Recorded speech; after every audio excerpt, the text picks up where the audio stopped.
Hello everyone, my name is Markiplier. Welcome to the Flash Store Podcast. Hello everyone, and welcome back to the Role Player, the ultimate Roblox roleplay podcast.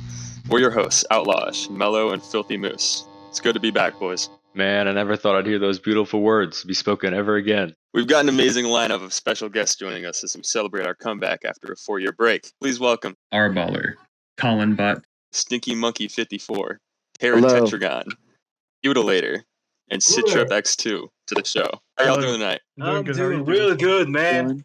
For all our guests and you in the audience tuning in, today's podcast is going to be divided into two sections. First, we're going to dive into some reflective questions about the old After the Flash timeline. Then we'll switch gears and talk about the new adventures and experience in After the Flash Wintertide. We'll be talking along those lines. How far we go off the rails has yet to be seen. Definitely hasn't been 4 years, you know. I mean, It's definitely been 4 years. Mirage, Coyotes are in Oh, man. Definitely not a God, whole don't fucking remind me of that Resident game. I hate that game. You know, what the hell is that? Dude, Mayor Bliss, what the hell?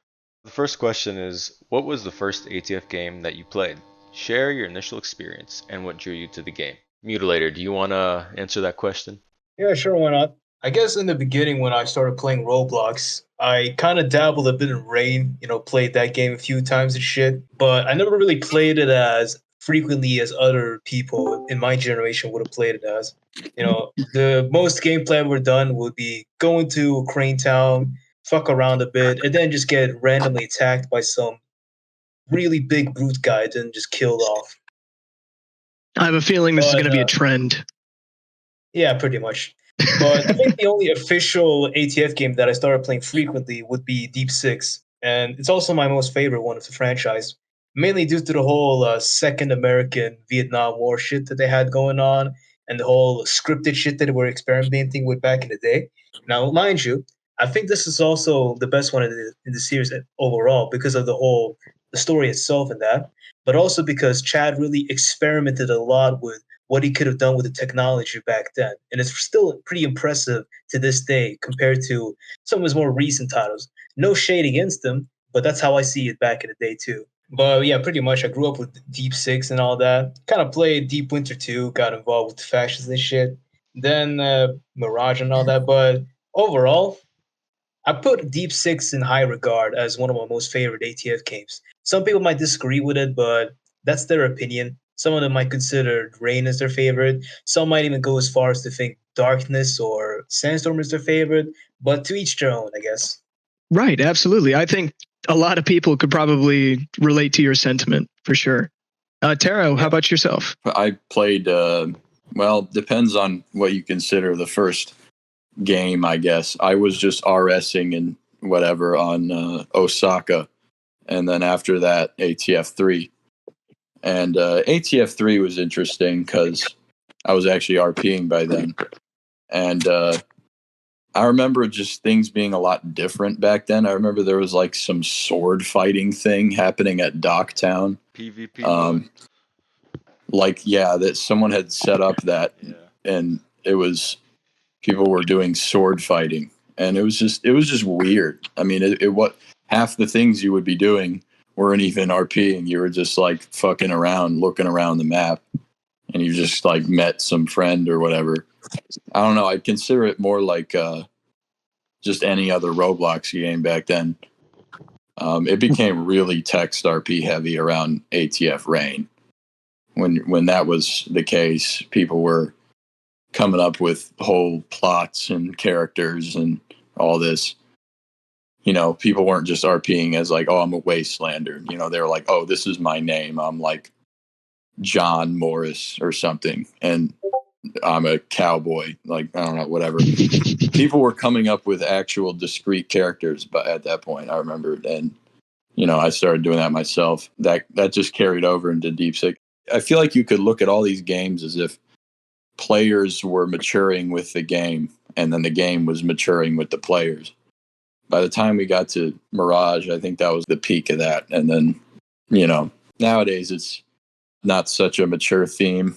You see in like Wintertide, not as gritty, but the best game I've ever played was Mirage, actually. I thought that was the best ATF game. Now, real quick, you mentioned you started off RSing. Yep. It was on my dad's old MacBook hand-me-down. I was like 9 or something. I don't know what the hell my age was, but I was a little shit. So, But RSing, could you explain what that means to people who are unfamiliar? so I got a gun, right? And follow along very closely. This is very complicated. So I got a gun, and then I started shooting it. I just started shooting, and I didn't stop shooting. They had to stop me from shooting. That's what RS was, randomly shooting. Can't wrap my head around that. Okay, follow along very closely. I shot everyone. They're all dead. The typical ATF experience, of course. Yeah. Yep. Thank you. Even to I this appreciate day, that. RSing, even to this day. I mean, that isn't quite RSing. RSing is more so, you're just like running up to people, spamming your M1 button in their face for like a minute straight, and reloading just to repeat it. Yeah, like you're not typing anything or saying "I shot everyone." No, that's power playing. You just run up to people and I was walking around and I would physically take the gun tool out and I would just start unloading the magazine. Like, no, yeah, that's yeah, no, there's no text action, but it was at a time where text action was like PRP or you weren't role playing. Let me chime in here real quick. Do any of you have that one moment back in the day when you were like new to role playing and you had like some guy attack you in game, like typing out their actions, speed typing you, and then you just pulled your gun out and just started randomly shooting at them while backing up, and then they start complaining that you're RSing and get you moderated. I'm just trying to defend myself, bro. Stand your ground. I never really had one of those moments, but I know what you're talking about. I was about to say, yeah. Bro, I got shit on for like wearing that like red shirt in Deep Six that you could like load onto your character. Shirt? The red shirt, that one. Bro, I was like, damn, bro, I didn't know it was illegal to wear a red shirt. Red was hated in Deep Six. You could be wearing like a red undershirt, completely unrelated to ATF. People be like, "Are you a part of the Reds faction?"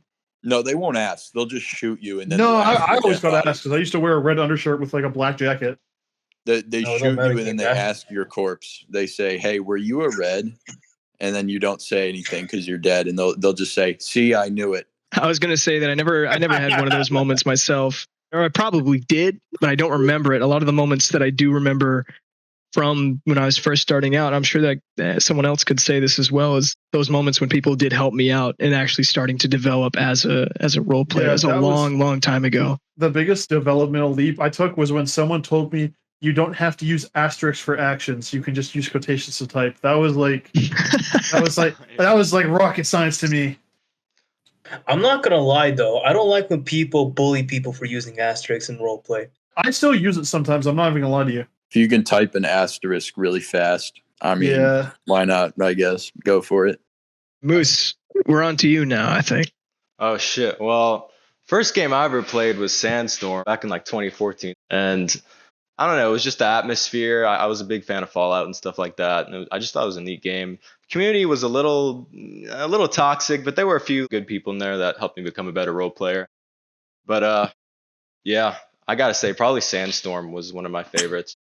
Yeah, Dogtown was the GOAT on God. Consider that a great town. Didn't they have another town in Sandstorm? It was like, I forgot what it was called. Rockport. Tracktown. Rockport. Yeah, Tracktown. Yeah. The one that's like walled off. They had, like, yeah, this I think it was just called Scraptown, I'm not even gonna lie. Oh yeah. Rockport was the setting that Sandstorm was set in. Oh yeah, it was. I'm thinking of the remaster where they had like the Rockport City. I have good memories of that game. That was a good game. I don't think the setting really mattered for people when they played the ATF games, because you had like people from Raid coming over to Sandstorm with the same characters, just playing that. Yeah, they came from region to region to, I don't know, meet up with some guy or some shit. So in the end, I don't really think the timeline really mattered for people when they played the older ATF games. Only in Rain and Forwards was what it really mattered. I think aesthetic matters. Well, I mean, when there's a difference in aesthetic, people will make different characters. When there's no difference in aesthetic, people will keep the same characters. Even now, I found that very interesting. I've seen people in spinoffs try and like make like their characters from like Mirage again. I'll name drop someone who I think is a very cool developer, Loudpack Hippie. If any of you are familiar with that guy, I've seen like his entire repertoire of developing his characters over his like span of like being in the community. That was cool. I'll talk on that point with my own personal experience. If I remember correctly, first game I ever touched in the ATF community was ATF-5 Rain, the original one. I didn't do much, and I definitely didn't try to roleplay. I think I was just enthralled with the map. I love that you guys were talking about how the environment and the setting affects that experience. And that was the entire thing for me. I think I would spend hours just roaming around the map, coming up with little stories in my own head as a kid. It wasn't until ATF-6 where I actually tried my hand at role-playing, and man, I was edgy as hell. I was a cowboy dressed in all black, sunglasses, the whole works. Hey, look, man. We all got to start somewhere, right? The Georgian cowboy. That's a hardcore character. Yeah. Listen, man, it's better than dressing up as a cat boy or some shit. Yeah, At least it's better than that. The cat boy cowboy dynamic goes a little weird for sure. I was going to finish it off with expanding on that experience I had with the first people that started to help me out. I, of course, jump into the game. I was not very good at role playing, but I remember I wish I remember his name, but there was that one person that went out of their way to help me role play, and even further to help me role play as the character that I wanted to play. And that, from that point forward, I think really got me into the game. And then I went into ATF-7 when it first came out, and I haven't dabbled much in ATF-8. That's why I love that you guys are here. I have a feeling that your guys' experience with the past ATF and going into the new one will provide a lot of insight. So I'm excited to hear from all of you. That's a very unique thing we have with this is there are people here who don't touch ATF at all. There's people like me who I very rarely touch it, but I'm able to give somewhat of experience. And then there's people like Mutilator who help run factions in the current game. So we have a very wide range of opinions on this. Absolutely. Oh, yeah. And don't forget me, the opinion next? of the damned. No, the opinion of the damned. Yeah, for those of you that don't know, over how things Colin Bot, he's calling us from prison right now. They got him banned from ATF and locked him up. So he's calling us. Yeah. 2 years banned. 2 years. Yeah, his lawyer gave us about 50 more minutes. Can we get from this episode, Chad the Creator, if you're listening, can we get a plea deal on Colin Bot? I mean, okay, I could talk a lot about my case. This is probably not the time to. Yeah. If any of you want to know about it, I'm willing to give you every fucking detail, every fucking recording, every piece of evidence. He's had 2 years to think over this. He's been plotting. Our next episode will have to be an actual court hearing. It'll be a court hearing for him. Court hearing for Colin Bot. I don't give a fuck if I'm banned from those servers. I have no attachment to alumni and I don't know, whatever the fuck that thing is. Aluminum? Wait, what are you talking about again? Aluminum, bro. Aluminum. B1 no, it's pronounced aluminium. Community. I think aluminium. The whole thing go to hell right now. Well, is it Lowville or Louisville? Let me hear your opinion. No, I'm playing. Louisville. All right. Louis Villa. Who's how Louisville? Yeah, no, forget it. Dwarf, you're more of you're a veteran in ATF. I don't know how long you've been playing, but what was the first game that you can recall you've played? It sounds like a broken record, but when I was 10, I did Rain, I think. You really played Rain. And I would just I would just be spamming the hell out of that artillery gun outside of Crane Town or whatever. Oh God. Why is everyone so I got Rain? That game really blew up. Wow. No, man. Yeah, I told you. I sensed a pattern. My pattern is I'm gonna throw you guys off so bad. I'm the one bad statistic out of everyone. Did those guns actually work in Crane Town? If you hit someone, they would die. Yeah. Oh wow. Yeah, the PvP thing. I think that was before they removed the PvP mode because that was what 2 years into the game. They do y'all remember the water lag? Do y'all remember the water lag in Rain where they had water? It was the terrain water, and then they had to take it out because it was lagging the game. Oh yeah, I remember that. I'm not gonna lie though, I really love it. That just pinged back into my brain after so long, after 10 years. Fucking hell, man. That's crazy. I couldn't imagine that. Roblox terrain's regarded as the better performance option considering hard terrain. It's crazy to see that. I mean, how far it's come, I guess. The engine, not just ATF. To each their own. Yeah. Outlawful, what was the first ATF game that you played, and what specifically about it drew you to the franchise? Yeah, it was Rain, just like the rest of you. How many people played Rain? I didn't even play Rain that much back in the day.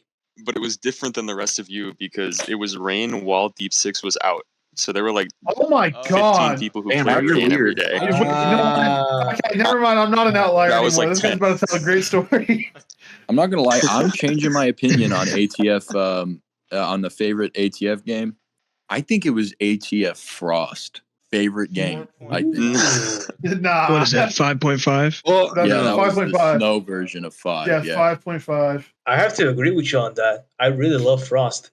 It was a good game. I won't deny that. One thing I really liked about ATF is the fact that he always made like a spin-off game of that one title, but just changed the terrain to snow, which is kind of lost its magic with Wintertide, considering that the whole setting is that it's in a snow-down Ohio island. They should set just in do the opposite. Bumfuck Lake area. Yeah, make it a desert. Yeah. Yeah, what if they like made it like global warming? Instead of being called I don't know, frost, maybe. it's just sand and everything's a desert. Yeah. Pretty much. Just be like, this is what happens if Chevron wins, and then it's just like the whole ass desert. You know, we have deep 6 and deep winter. We have rain and frost. You know what we need next? Sandtide. Yep. Sandtide. What was Summertime. 7.5 called? It was like Overcast, wasn't it? Yeah. That was a weird fucking game. I'm not gonna lie. That was. I didn't Well, play I'm not it, gonna like, lie, ever. I never liked them that much. I thought it We was don't really talk bad. about Overcast. All right, we won't talk about Overcast. Like, what the We don't fuck talk was the about it. blight? Like, hello. Where Actually, did this okay, come I from? actually Like, thought that was a good idea. I'm not gonna lie to you. I did too. I don't know, but it nothing came out happened of with it. fucking nowhere. It didn't fit anywhere. The into blighted ATF. animals It were a was little some new strange, shit. but I guess it made the game unique in its own way since the other. It Yeah. was very unique.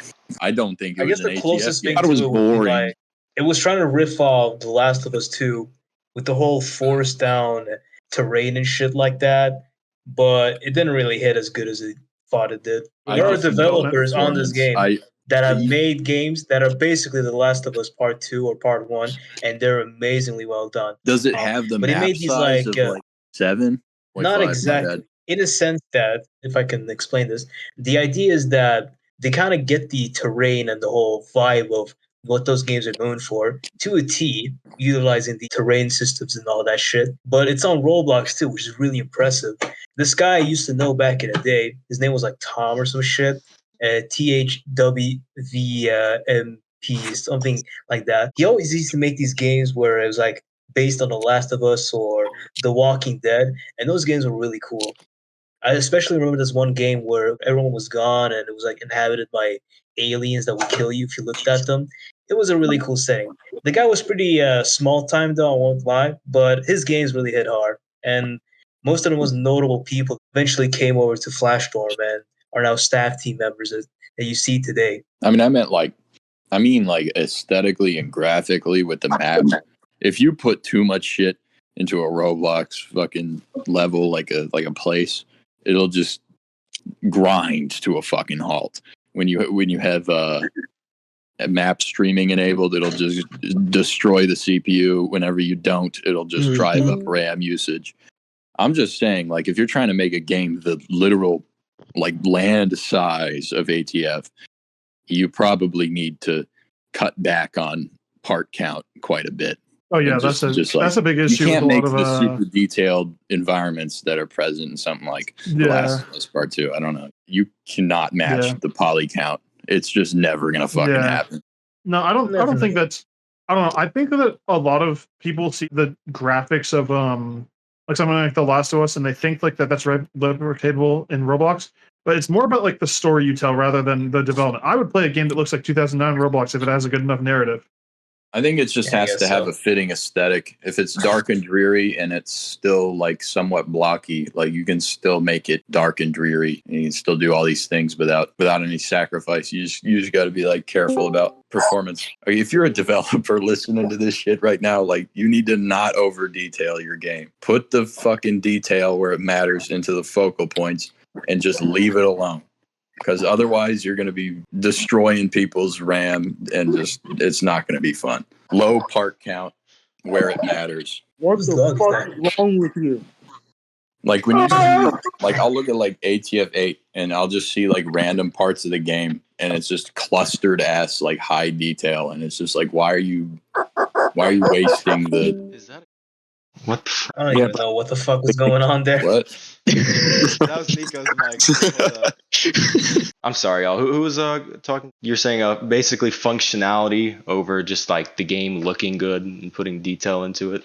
Yeah, you got to meet a middle ground on this engine. I'm sorry, but this shit sucks. This stupid ass engine is the worst piece of shit I've ever worked on in my entire life.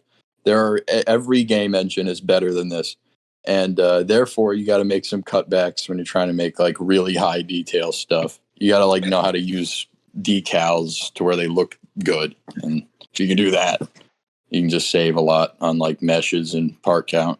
Very well said. I know you were talking about it. We started comparing it to like The Last of Us, which is a really big reach of a comparison. But I know you were talking about it on a technical level. Yeah, it would just break the engine if you ever did anything close to that level. Right. So I think you're absolutely right about you could not get anywhere close to like an actual game engine with. I mean, people have definitely replicated. Well, it makes very impressive things. It makes them well. It's not like it's a bad game engine. It's just it's not very modern, and it's based on primitive parts and a replication model that you can't really change. And it's intended for you to make certain kinds of smaller games, not these big narrative, winding, complex, graphically beautiful. Like this needs static information that doesn't need to be downloaded from the website. It's like stored in your game files. You have nothing stored in the game files on Roblox. You got to download everything from the site. So it's got to be a pretty small game. Yeah, heard. On the basis of it being like a role play game, though, and especially in the way that we're looking at ATF as a whole, would it be such a stretch to say that a lot of like if you're trying to recreate the feeling you get from The Last of Us, where we already know that, of course, the gameplay environments. The gameplay environments play a big part in that for sure. And I know where skybox building style are going to do way more for your style than making super detailed models that convey a lot of useless detail that you don't. I mean, when you see vines, you see vines. When you see a fence, you see a fence. You don't need to like draw every little detail on it. It's a matter of placing brick walls where brick walls belong, placing vines where vines belong, grass where grass belongs, roads where roads belong, etc. If you do that and you create something that's aesthetically cohesive, you don't need to rely on over detailing to tell the player something with your map design. You can just let it speak for itself. If you've got it in the lighting, if the lighting's gloomy, if there's textures on concrete that makes it look worn and old, you've got like flooded buildings or something. Like all of this will tell a lot more than this is super dirty. This object is so dirty you can look at it with a microscope and it'll be dirty at the microscopic level, because that doesn't matter. The quality doesn't matter. It's what you're making with it. Right. I was just going to say that goes perfectly hand in hand with what I apologize. I forgot who said this originally, but one of you said, yeah. You said that you could enjoy a role play game even if it's really simple, watered down, bare bones environmentally, so long as I think you mentioned it was the narrative that was strong. A cohesive aesthetic, a good narrative, and a world that makes physical sense to exist in. That creates immersion. Tidewater has these with road signs. Tidewater is really immersive. That was a feedback we got. That was a piece of feedback we got all the time. And I chalk it up to road signs. Just road signs. Road signs, light like traffic lights, a lot to do with signage on buildings. It was very, very believable. And when you do that, the immersion is like 100 times more effective than making something realistic. That's what I'm saying. It's just about using detail correctly instead of plastering details everywhere in everything that slow the game down and that detract from the actual creative vision. To add on to Tara's point, I remember in Tidewater how y'all would put like those blue tarps on top of roofs of some of the houses in the more impoverished areas. The road signs too. Like I just think that really added to a lot of the immersion in the game that Deep Six was lacking. Yeah, Deep Six didn't really do it well. I hate to say it. They had perfect condition syndrome. You had all these houses, obviously, like the name sounds, it's just in perfect condition. I mean, even a house that you like walk into right now, and we're not even in a post-apocalypse, it's not going to be perfect. So you see that, and it makes it not believable just on the basis that it doesn't look lived in for a house. It doesn't look used as like a business building. It doesn't really jive with human life, I guess. So, Deep Six had this because it was, they were designing these houses to be role played in as perfect condition. Cause, you would like act like you were living there, I guess they thought. And mostly people ended up looting these houses. They didn't actually end up RPing living in them. And I thought to myself, like, maybe they should have made them look more abandoned, because that would be like better for that kind of RP. I don't know. It's what players are going to do. You got to do a little prediction. You got to kind of do a little thinking on, like, if humans lived in this world, what would they do? There's just a lot to consider. If you've got it believable, not realistic, believable, then you'll build immersion. If I might continue here, about the fact that when people had these buildings in the game Deep Six, which were set in the bigger towns like Southside and Woodman Bay, instead of actually living in them, they used it as a point to loot the buildings instead of properly role-playing as civilians. The impoverished areas that we made in Tidewater, where they're now like run down looking, those in Deep Six were just normal wood houses. And the only difference between that and like the city places was that these ones were made of wood, and the ones in the city, like the hotels and stuff, were made of brick. It's not enough. And we put I didn't do this. I'm not going to take credit for it, but they put holes in the buildings, roofs, and they put like water leakage. Like they'll put a bucket underneath the roof so that water, like if you think about it, water will leak into the bucket. I mean, it makes sense. If a human lived in that house, they might put a bucket under the roof so that they collect all the little water droplets. That just makes it more believable. Yeah. Also, I got to interrupt real quick. My lawyer's telling me I ran out of time. I'll see you guys in a few. All right, Con. Don't worry. It sounds important as fuck. Yeah, I'll get more time soon. I promise. Listen, man, we'll wait for your freedom, man. Free you right now. Free this guy from the Flashstorm band servers. Get him out. Yeah. Get him out. See ya. Sitrep, what was the first game that you played from the ATF franchise? Well, that's where we get to the weird part. So the first game I actually touched was Darkness. Actually, I just remember joining Darkness randomly one day when no one was on, and I walked around for an hour. And I was like, "This is really cool," but where is everybody? And I think someone else mentioned it earlier. I kind of had to make up my own sort of narrative and stuff like that. I didn't play ATF for a while. Actually, I played. I don't know if any of you remember the game, but Dark and Dawn. Was something that I played. Oh, dude, I remember trolling on that game a lot. One of my friends got me into Deep Six. They taught me basically how to roleplay there, because it was different. It's a different environment than Dark and Dawn, and so that was what kind of kickstarted me playing the game. Was just joining Deep Six, making myself sort of just a random normal civilian, and then I just played the game like that. That's interesting. I did not hear that name in years. Dark and Dawn.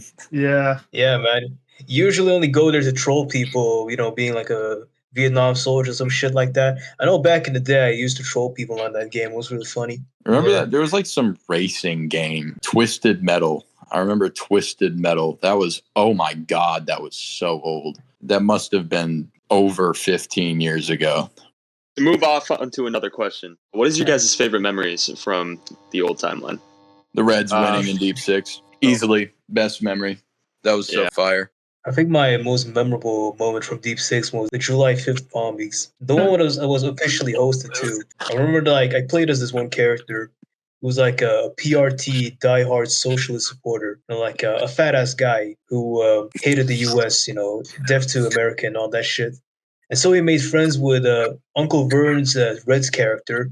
I don't know if you know Uncle Vern, but he was this guy who led the Reds back in the day. And so when the whole event went down, the whole July 5th bombings with I don't know if it was the Soup Shark. I don't know, some I think random it was the ass Soup Shark and the male or the pharmaceutical. I can't remember exactly. No. It was the Justice Building that was nuked. Oh, and, yeah. The Soup Shark was June 21st. But going back on that, my character and him made friends with each other. And when the bombings happened, I basically followed him to where the Reds bunker was.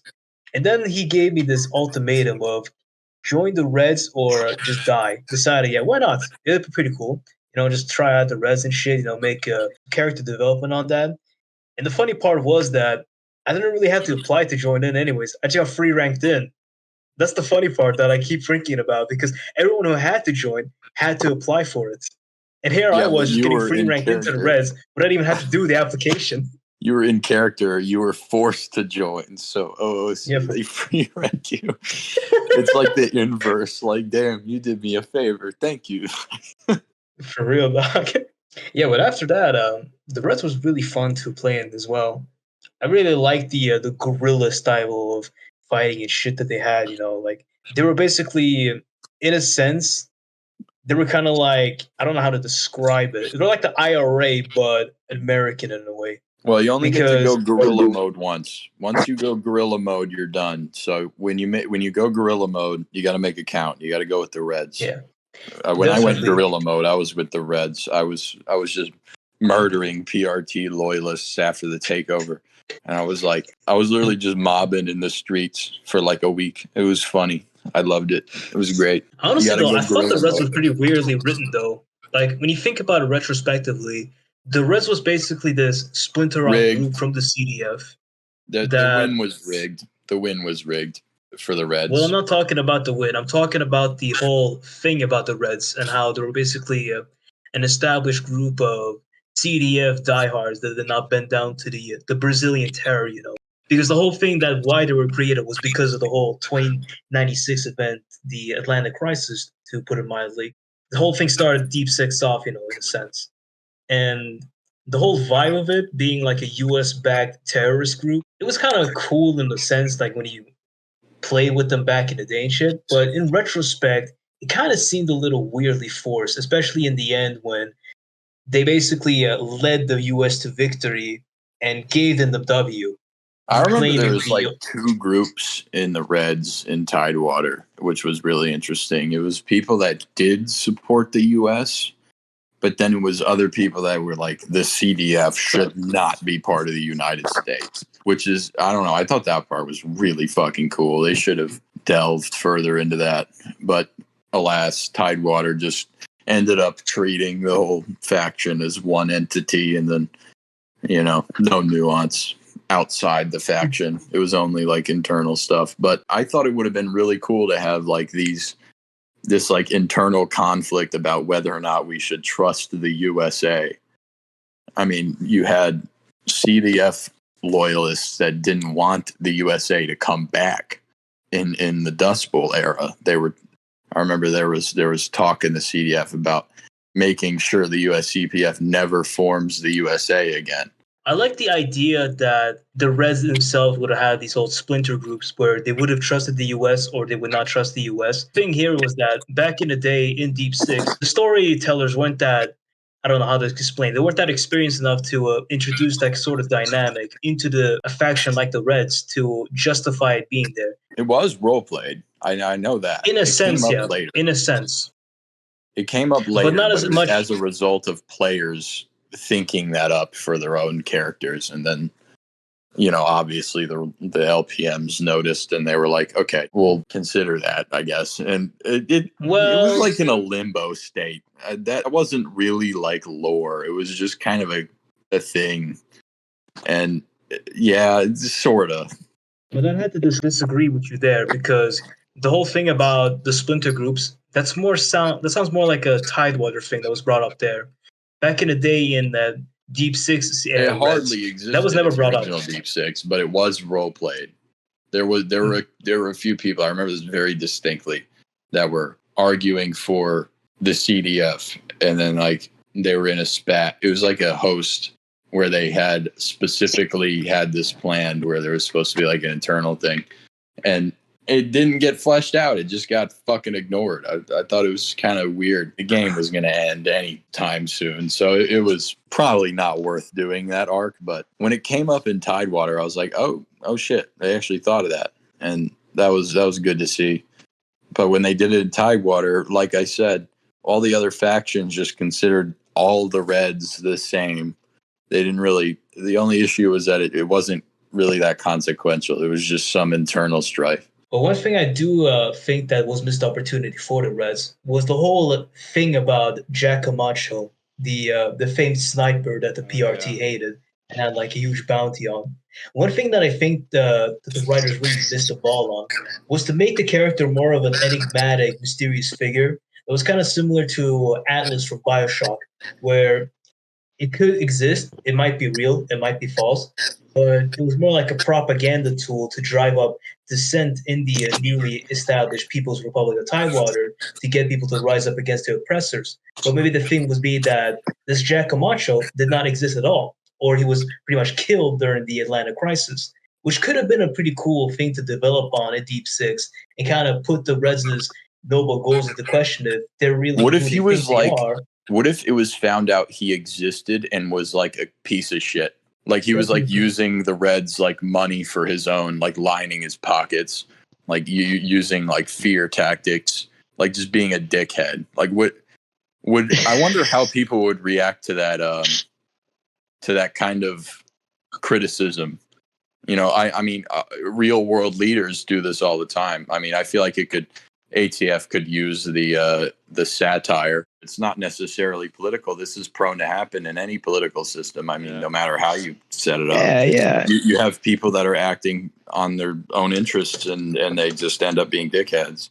Sitrep, what was your favorite memory or event from the old ATF timeline?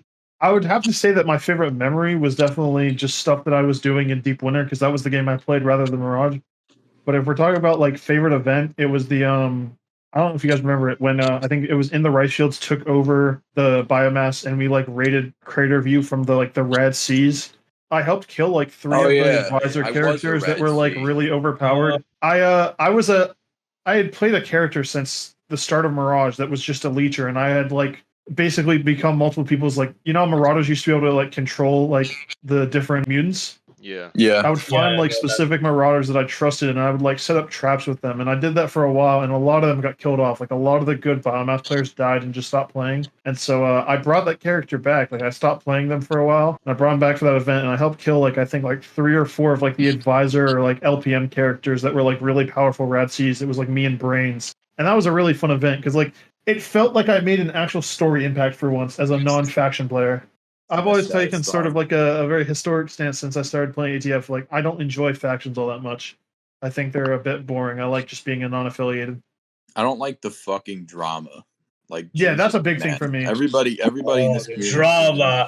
We want to talk drama. Don't talk drama. God, don't talk drama. I'm not talking about drama. I don't want to talk about drama. Specifics. Hey, Road drama. Faction drama back in the day was fucking crazy. Yeah. I live in a little peaceful bubble. I don't know anything about drama. I just know that I avoid it. The faction rep chat after like every raid. I just remember. Oh my god. The Tidewater faction general. Oh my god. It was so bad. Did you come out like a PTSD grizzled war veteran out there? Bro, you enter a faction and you think that faction general is a good thing. It's the worst thing you'll ever experience. No, it's not. It's like the fucking like cesspit of hell. It's literally worse than like general chat half the fucking time because some dickhead gives too much of a shit about something that doesn't mean anything and he wants to dispute it, and he's not thinking about the greater context of the lore. He's thinking about whether or not his faction wins and his character wins. And you just get this big ass argument every single fucking time over every little thing. And it is just every game that I have been invited to be a faction representative for had this problem. I have never seen a single community solve this. If there's one thing I'm grateful for in modern ATF, it's the faction relation chat. It's a lot more tame than it used to be. I mean, back in the day, you had people telling themselves to kill our soul.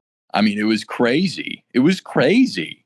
I couldn't fucking believe my eyes half the shit was being said over a fucking Lego roleplay game. I know that's like a big me. I was like, oh, you're mad over Legos. Like no, literally, you're on a fucking video game. You're calling somebody a slur because your fucking faction didn't win.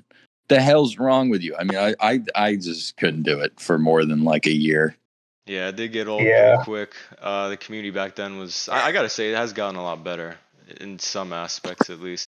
I don't know. I just got chased the fuck out. Listen, man, there's a reason why people remember the Concord raid in Deep Winter. Really that whole good. shitstorm. But holy fucking shit, that was very funny. I'm sorry. Yeah. Yeah, bro, it was funny. I'm not gonna lie. Like, God, people were the salt. I'll put it this way: the salt mines opened. You don't want that. You don't want the salt mines to open in ATF because it's different. Oh, It's different. for sure. It's not the same when it's people telling each other they're gonna slice throats over a damn role play. Real. That much sodium is bad for one's diet. Ask them if they want fries with that. Oh, for real. Yeah, too much McDonald's. Oh, yeah. But, when I think about Concord, I just think about that as peak fat row. Everyone was going at each other's throats. Sorry to cut you off. I stole my lawyer's phone.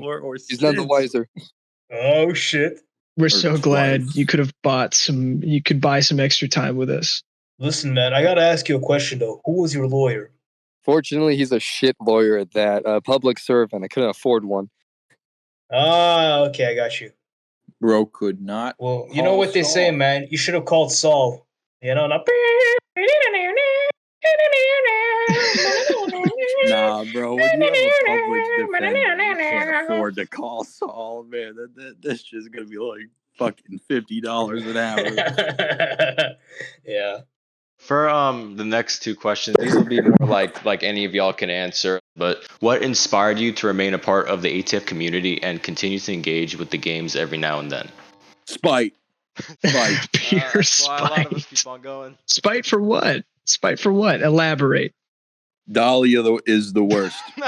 Spite for Dahlia. Okay, now I'm a little lost. I'm a little lost here. For myself and for anyone who might be listening who does not have the context of whatever it is you're talking about, could you maybe explain, or is this something that we want to leave untouched? Nah, dude, rip that wound open. This is about as fucked up as it gets on both sides. I used to lie a lot. I would tell people I would make a lot of money, and I was older than I was. And this was when I was like 17, so probably 4 years ago. And she took this and decided that I was in fact a sociopath. She told people I was a sociopath for the simple fact that I had lied. Yes. I mean, come on. I don't think that's actually a criteria in the DSM-5, but I haven't checked. Look, man. Yeah, I know. I didn't check either. I'm just saying, we all lied. I'm a docile guy. They were jealous of your I didn't check. I don't know. skills, man. For real, dog. We all lie here. Why do you think I got a username in fucking jail? Wait, I didn't even come out. You got more problems than I do. I just got mad online for a couple years, and then it died off after people realized that I had done fucking nothing wrong at all. I lied about my age and said I was rich on the internet. Oh my god. Such a holy shit. I've killed many people with this. What? It doesn't make any sense. God damn, man, you're making my allegations seem like fucking petty crimes and shit in comparison. Does anyone, real quick before we move on, does anyone want to add to the first question? Honestly, Holler couldn't explain, because my explanation is just I feel like it a bunch of nostalgia and I just want to play a game. I am joking about the spite thing. It is actually just straight up, I want to develop games. That's it. I don't do anything else. I don't play any Roblox games anymore. I just make them. I guess what keeps me to still engage with the community and play the games is the fact that it's part nostalgia, but also to see how much you can develop with it. The community has definitely changed. We can all agree with that. There's always some good and some bad things to take out of it. But you need to focus on the good things in the community rather than focus on the bad ones, which is what I think that a lot of old heads in the community has a problem with, because they always think about, how things were good back in the old days and shit like that. But they kind of forget to think about, what's so good about Wintertide? Maybe this change in Wintertide is better than what was back in Deep 6 or Mirage or something like that. And that's what keeps me engaged with the community itself, because of these changes. I think that they contribute a lot to community outreach and to develop the game in ways and forms that it hasn't been done before, which is also why I'm also engaged in one of the major factions. Yeah, I love that sentiment. And I think that coming from not only me, Moose, and Outlaw, I like to think as, here's what I'll add to that. Me personally, coming back to the community as someone who likes to create things, and this is why I rope Outlaw and Moose into this. All three of us, we like to create things, and bring that into a community is, I don't know, it's fulfilling in a sense. And like I said, with that first experience I had with that one guy that took the time out of the day to teach me how to get into the game and to enjoy it, I hope personally I can do the same thing. You know, I'll be completely honest, I don't go back to the game to teach people how to play the game, rather simply to engage in it every now and then, because that's the joy that I got out of it from day one. And hopefully other people are also getting out of it as it's becoming more accessible to more people. Could anyone say the same? In a way, yeah. Well said, dude. That's well said. I would say that's the reason why I come back, but yeah, that's definitely well said. Right on. I think a lot of issues that a lot of people that, I don't know, play since Mirage or since Deep Six have with the sentiment that everything sucks now is the fact that it kind of overlooked the good things that comes with Wintertide, that they didn't really. It's everyone who says that often is like looking straight through nostalgia. Like, it's much easier as like people to like think back on the good memories and not all the bad ones about like the older ATF games. Yeah, bro. Everyone shit on Rain when Rain was out. Everyone shit on Deep Winter or Deep Six when Deep Six was out. Everyone shit on Mirage, especially when that came out. No one did this Deep Winter though. Deep Winter was unironically the best game ever made. But I think the main takeaway here should be that you need to borrow things from the past. I mean, look from things in the past that worked and work on it in the future to see how it would develop in the community and improve on it in a sense to explain it, if I'm making myself clear. Yeah. No, yeah, because I 100% agree. I think that people look at it in spite compared to like looking at it with, maybe this worked back I in the think day. the biggest bit of spite that people think about is like a lot of their friends from that era probably don't play anymore, and like because they don't have anyone, getting into an ATF game is as hard as like getting into like most other Roblox games. You need usually help or like a guide, and oftentimes that's not really there for you if you're new to the game or you're coming back. Right. That's why I made that specific mention of accessibility, and I could talk for ages on that, and we'll probably have to save it for another episode probably at this point. But there's historically with these ATF games, there's been a pretty I want to say a high learning curve or high bar for entry, where it does take that person to show you the ropes, but that'll be another topic for another day. Yeah, for real. I mean, there's a lot to unpack. Yeah, there's a lot to talk about. If I want to summarize it, I think the accessibility compared to something like Mirage or Deep Six, it's gotten worse. Newer players are harassed more than back in the day. I don't know. I don't see like when I joined the game, I don't see like anyone like absolutely ripping on someone. Yeah, I was gonna say like, we should get to the Wintertide questions and then talk about that, because I have my own opinion on. Yeah, that is a good idea. We should get to the Wintertide questions. So speaking of, guys, do you still play After the Flash and being Wintertide? And if you do, why or why not? I used to play it. I do not play it anymore because, the allegations. Yeah, talk on your experience. Yeah. Oh, okay. Sorry. I was gonna say talk on your experience from before the allegations. Before the allegations, this was thankfully I played pretty much the only time Wintertide was not filled with like what it is filled with now. Like, Black Mountain just came out. Everything was active. Everyone was like, okay. The game kind of fell off after Mirage released. That's something I noticed. Wintertide, at least like all those people who came in from Mirage are like annoying as hell. They kind of matured a bit, and Wintertide kind of showed a bit of that maturity in the community where like, okay, they kind of understand it enough to like, they understand their place and everything. Like, not everything's about them or, about trying to max out every fucking stat, try to be like that one guy who's like 6'4" with full body armor and a 50 caliber machine gun that they apparently can wield, as their normal weapon. everyone kind of stepped back, and it started. Yeah, like Chad kind of succeeded in like instilling like the Deep Winter aesthetic and everything. And at first, everything was kind of going well, and then they started messing with the fact that they weren't updating the lore. Like the game was at that point released over a year publicly, and they didn't progress the lore barely one bit beyond like a handful of lore entries about major events that had nothing affecting the game itself. So there wasn't anything really fresh to keep people coming back to the game over time. Pretty much. Like at first, their plan was like when they released Black Mountain, the USRF, I think. Yeah, I remember the USRF government guys.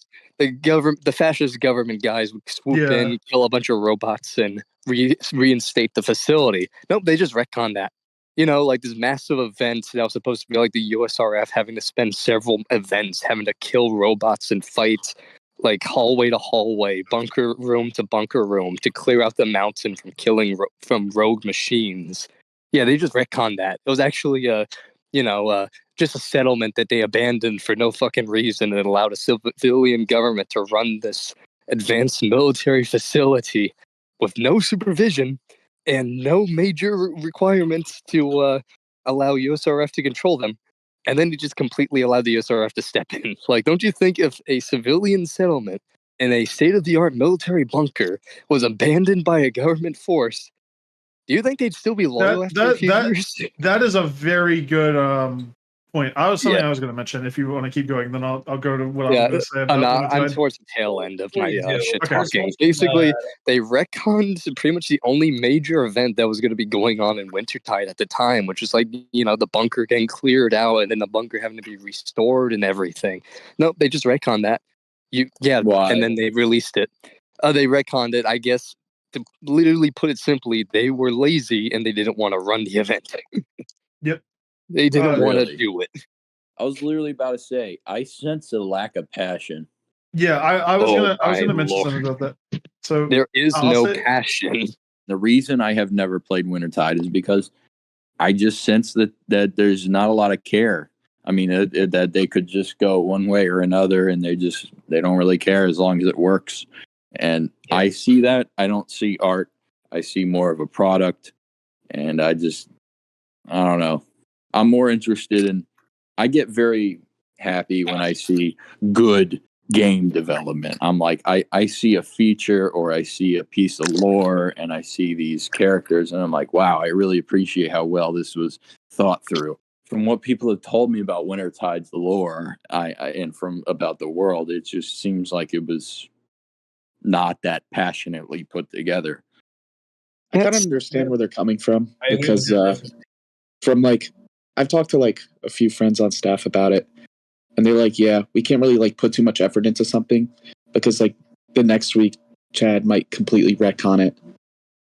And on top of that, like I don't know if they still have to do this, but like back in the day, they would have to sign an NDA with like their actual government name on it. Oh my god, dude. Yeah.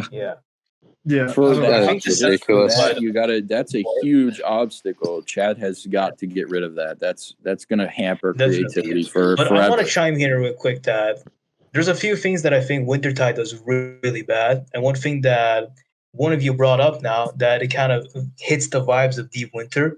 I disagree completely. I think Wintertide fails at trying to replicate what Deep Winter tried to do, and there's a lot of things that contribute to that. Mainly the setting itself. You're set on like some bumfuck island in the middle of nowhere in Ohio, of all places, with cyberpunk aesthetics where people are already living well off with machine guns, houses, armors to the bone, and all that shit. Compared to like Deep Winter, which had a really oppressive setting to it. Not only that in the sense of roleplay, but also in how the world itself was built up and established. In Wintertide, there's no darkness. There's no oppression in there.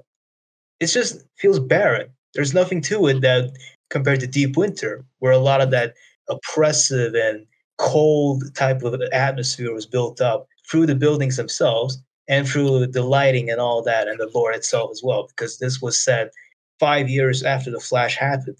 No pun intended there. Well, think about the danger. You look into Deep Winter, like even the snow is fucking dangerous.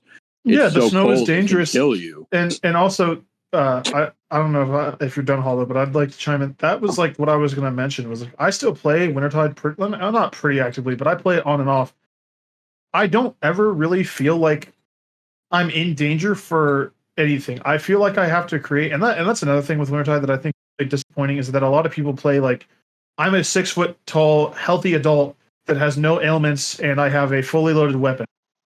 And so this that is gets why really I want to boring. make an MMORPG and not an RP game. Not completely on my own, but I'll just spare the details for now. I'm working on it with another dude, Mavwius, and it's a little project. We're going to make an MMORPG at some point. And having to do with that, we're going to make threats to the player. Like you're going to die. Your character's going to fucking die if you don't eat. Like, trying to make it a survival game. It's completely different. People don't have a threat in the game right now. If you want to make something like Deep Winter in this day and age, you got to make gameplay elements. And I'm thinking items, crafting. I'm thinking traders. I'm thinking quests. I'm thinking party systems. I'm thinking. Well, all of that is good for an MMORPG, but that's not like what you're going on about is your own. Well, sort of, RP formula is dead, in my opinion. I don't think anyone's going to make an RP game that ever beats Deep Winter or Deep. I disagree. I don't think it's ever going to happen. I disagree too, dude. I don't think it's dead. I think it's failed repeatedly. I've never seen an iteration on the formula that's effective at increasing the stakes. You need stakes in this kind of thing. Otherwise, people are going to make perfect. That's not because of a formula. That's because of a lack of initiative and trying to make the game harder. But I do think that's a really great point to expand on the point of making things better, or what you could do to make things better. Looking at ATF-8, comparing it to what, of course, you guys are praising that you saw in ATF-6 and ATF Deep Winter. What could you do to ATF-8, in your opinion, to make it live up to that kind of roleplay experience? This would solve the problem. There would be danger. If you could just RA people, you can just shoot them. This is why FearRP existed in the first place. I don't know why this has been eroded, but if it wouldn't be RA to randomly rob and attack somebody in the middle of a fucking abandoned post-apocalyptic town because it just no one lives there. There's loot and everyone's trying to kill each other. Like, this is a very realistic rule. You don't need the RA restriction in like Boulder Cove. Like, what the fuck? It makes a safety net for the player that's very unrealistic and very immersion breaking. You need some kind of danger, some kind of threat so that people don't go to these areas unless it's worth it. I think the answer is kind of easy. I think if you just have like a more attentive moderator system and make sure that people are role playing correctly, leaving it up to moderators isn't going to work, because what if the moderators aren't online? Moderation too. Like, here's what I think kind of would fix the game is that, in a way, what it's trying to do is it's trying to mix in gameplay with the roleplay so it complements one on the other. Continue. So what do you mean by gameplay with roleplay? Because I do see that, at least with ATF-8, it seems like there's a lot more tools at the disposal of any role player. And while you guys are talking about, I noticed you're putting an emphasis on moderation and requiring certain things from players, like getting rid of the requirement, what you said for RA, allowing people to RA. Is that what you said? The only thing you can do in an RP game to raise the stakes is change how it's moderated, because you can't actually change the gameplay, because in an RP game, there actually is no gameplay. Well, yes, I think that's a great point, because I think this is, again, personal analysis, but a lot of the quote unquote gameplay comes from the imagination of the player. And I think what an RP game's job is to do is to make it and again, I'm going to hammer this word into the ground, but as accessible to the player, to give them as many tools as they want to expand their imagination. Do they have enough tools? We're looking at this like we've got a name bio. You've got an equipment slot. You've got equipment slots. You've got character appearance saves. That's it. I think gameplay elements are tools when it comes to player expression. And I think they need more tools. So I think they need more gameplay elements. I don't think that the issues come from not having enough tools, I think that you're very much overlooking it. I do agree that RA, in some sense, should be rewritten for something that I've written my own sort of rule book before. I've had experience in what you're talking about.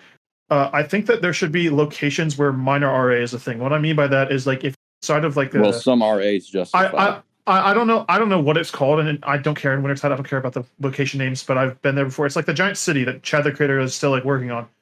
I think that in that zone, you have to have a proper reasoning for attacking someone, but you should be able to blunt force attack or like just melee combat basically off the bat without any sort of incentive. And what I mean by that is like you need an escalation system where like you can't shoot someone just for existing, but if you see someone carrying a rifle that's really expensive, like I think it's like the M16 USRF version is like really expensive, and you need a lot of money to buy it. If you see someone walking around with that thing, I agree with this. Yeah, with like I agree with like a bunch of attachments on their character, you should be able to go up to them and hit them in the face and hold them at gunpoint.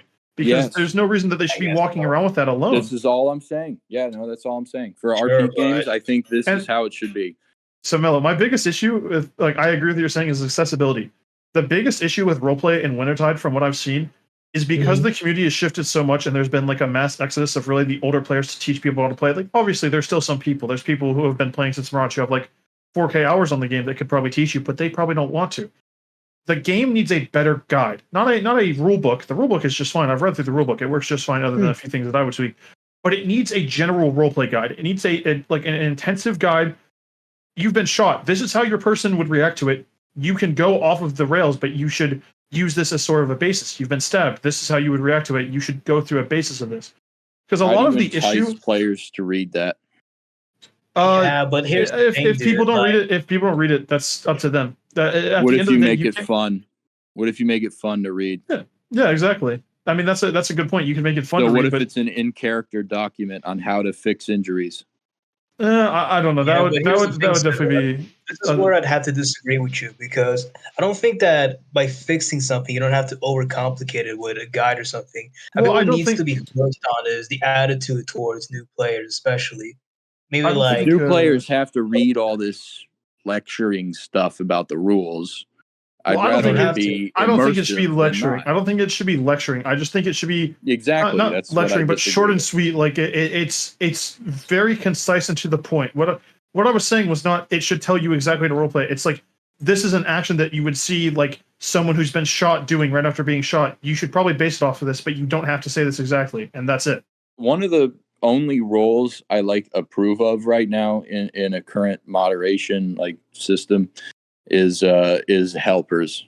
If I were to make a game, I would be the only admin. I would be the only person able to ban and unban people. Rule with an iron fist. When it came to the helpers, I would hire. I speak from experience. I would hire. That's a lot of responsibility. People. If I were to hire 1 million helpers, I could just give them the ability to tell them and help players to the game, and I'll pay them money to do that. And that'll be the case, and I'll just deal with all the moderation. I don't feel like moderating things. Roblox is already a moderated platform. When it comes to moderation teams, the more you hire, the higher chance it is that some kind of drama happens, and that the higher the chance that you hire a bad staff. I'd rather just deal with a few people I can trust than a lot of people that I cannot.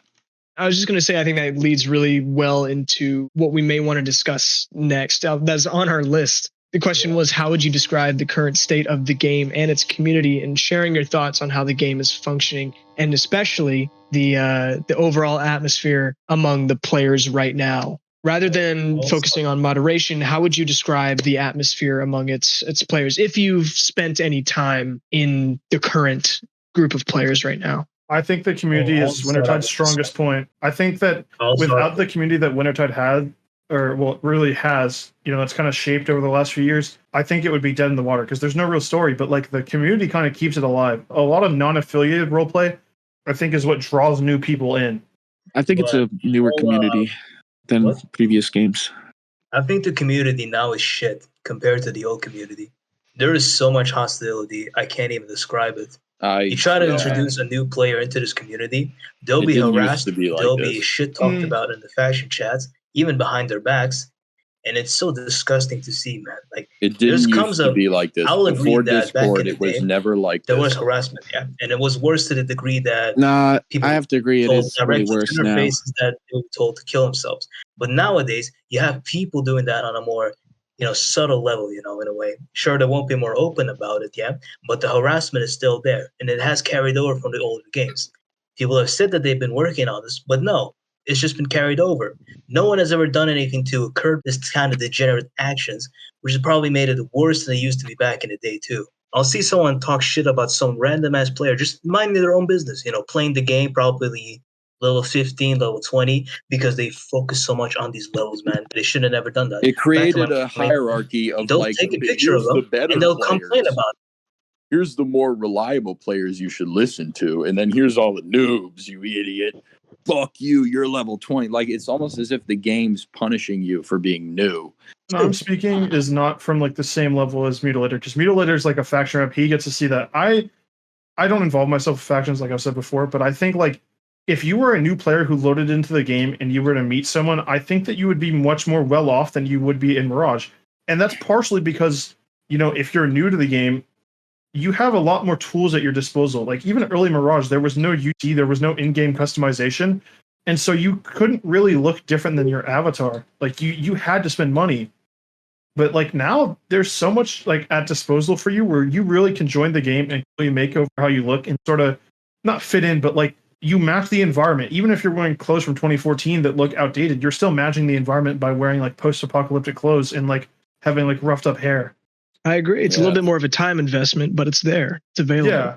By the way, there's an active concerted effort to prevent games from allowing importing of avatars. I've been scripting games for years, and every single time I try to make a customization system, I run into plenty of issues with Roblox's API trying to import accessories and modify them to people's, liking. I have never once developed a game with a customization system where I haven't had problems with importing assets. Yeah. This shit is intentional. They want you to buy things off the site. This is absolutely 100% intentional. This has been going on for it's since 2020 at least. RBX asset IDs don't guarantee you a special mesh inside of a part or a mesh part with a mesh ID and a texture ID. Either of these could be inserted at any time. It seems completely random, and you'll have to just figure it out if you're a scripter. And this throws a wrench into everything. So I'll just say that about the customization thing is that Roblox is trying to fuck this up very actively. And I don't want to like say that any less severely than I should be because it's very obvious. Apart from the technical aspects of thing about like making your character however you want, especially with the new rig system, which I won't lie, it's pretty impressive, yeah. But you've seen this happen already in like older games, like I don't know, fucking Clear Skies from Milwaukee or Dark and Dawn, Eternal Light, all the type of games. You could use that shit back in the day. It's nothing new. What I think the issue here is that now that you have a lot of customization, like a lot of customization abilities and all that, it kind of goes to a point where people would just make the same character. Yeah. Like how many times have you seen a character with the same look in game? I won't lie, man. I've seen like 500 Jane Wintertides or John Wintertides looking the same. The 6'3" type of guy. Who, I know. I covered that earlier. Like we all know the type. I'm a perfectly healthy 6 foot adult male or female, and I have a functioning gun. Like I have nothing wrong with me. That's I have a functioning 50 caliber assault rifle with plasma attachment. That, if I could explain myself more, the fact that you can customize your character more and have all these customization abilities makes people protective of them because that's time being sunk into making your character. It's not like you can join in game with your own preset character that you made from your own avatar. No. You're seeing people spend like 4 to 5 hours on one character that they'll probably use like 1 to 3 times, and they won't even develop on it as much as you've probably seen people from like Deep Six or Deep Winter or anything like that. Yeah, that's not what we're seeing here, man. We're seeing people that are overly protective of their characters, which causes a lot of this drama that fucks with the systems. I could probably bring up a few instances of this, maybe like automatic permission to kill and all that. We could have avoided this with the multiverse We could have kept the multiverse.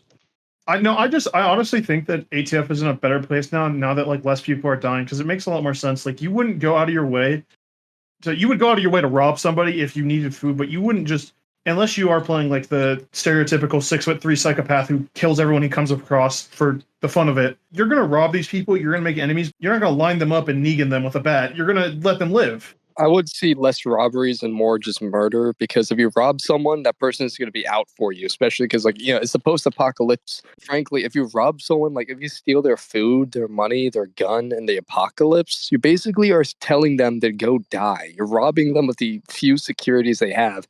So yeah, if they see you again, they are going to try and kill you. There's no build up to it. There's no role play to it at all compared to what, in spite of what people are saying. They just go straight to the point because they want to play to win. They don't want to play to lose as they say they want to. They just want to get all the good stuff, yeah. And this is more apparent with the whole thing about reputation systems in factions now, which we will go over in a different topic now later on in this podcast, yeah. But the main takeaway here is that the whole community now, it's gotten more toxic. We must agree on that now. Sure, you can say that it was toxic back in the day too, yeah, but it's gotten worse because it's built off on that. That has gotten worse now. It's gotten way worse, dude. I completely disagree with you. I agree that the community can be toxic and that there are definitely outliers who are toxic, but I was really big into Wintertide, like when it first came out of, I think, beta, because I had bought it in the alpha. Like I really enjoyed it back then.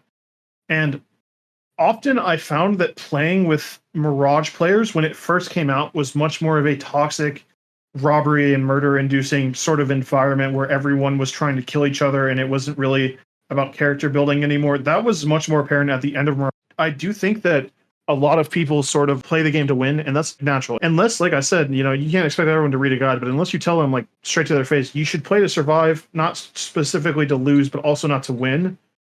They still won't follow it, but there's a lot more people who will probably take a moment and think about it of, you know, should I really be playing to win without any build-up, or should I be playing to, you know, kind of create a narrative to survive as my character? But the thing here is that the whole spiel about it, about having all these regulations in place, about having people harass you over how you need to roleplay, it takes the magic away from why you're even playing the game for. Imagine this. You're like a new player, yeah. You're joining the game now, probably wearing the 4.0 package and all that shit, yeah. You're only playing it because it's fun, yeah. You don't give a shit about the whole regulations and all that bullshit, because at the end of the day, you're trying to make your own story. You're trying to find the magic of it. And that's where the magic comes, actually. You're having fun. I don't see any fun in any roleplay in Wintertide at all. I saw fun in Deep Six and Mirage because there was a lot of shit happening there. People engaged in it. Sure, it was competitive, yeah, but it wasn't to that extent that Wintertide is right now, yeah. It's not as toxic compared to what it was before, yeah, and it hurts roleplay really much, yeah. Even as much as what the CRH people do, CRH people do, whatever they do, the staff team members do and all that, they can't help it, man. I think maybe you're looking for more of a faction rep perspective where you're looking at sort of like the community that you see as compared to how I see it. Because I don't engage in the Discord. I don't like involve myself in the community. I just play the game.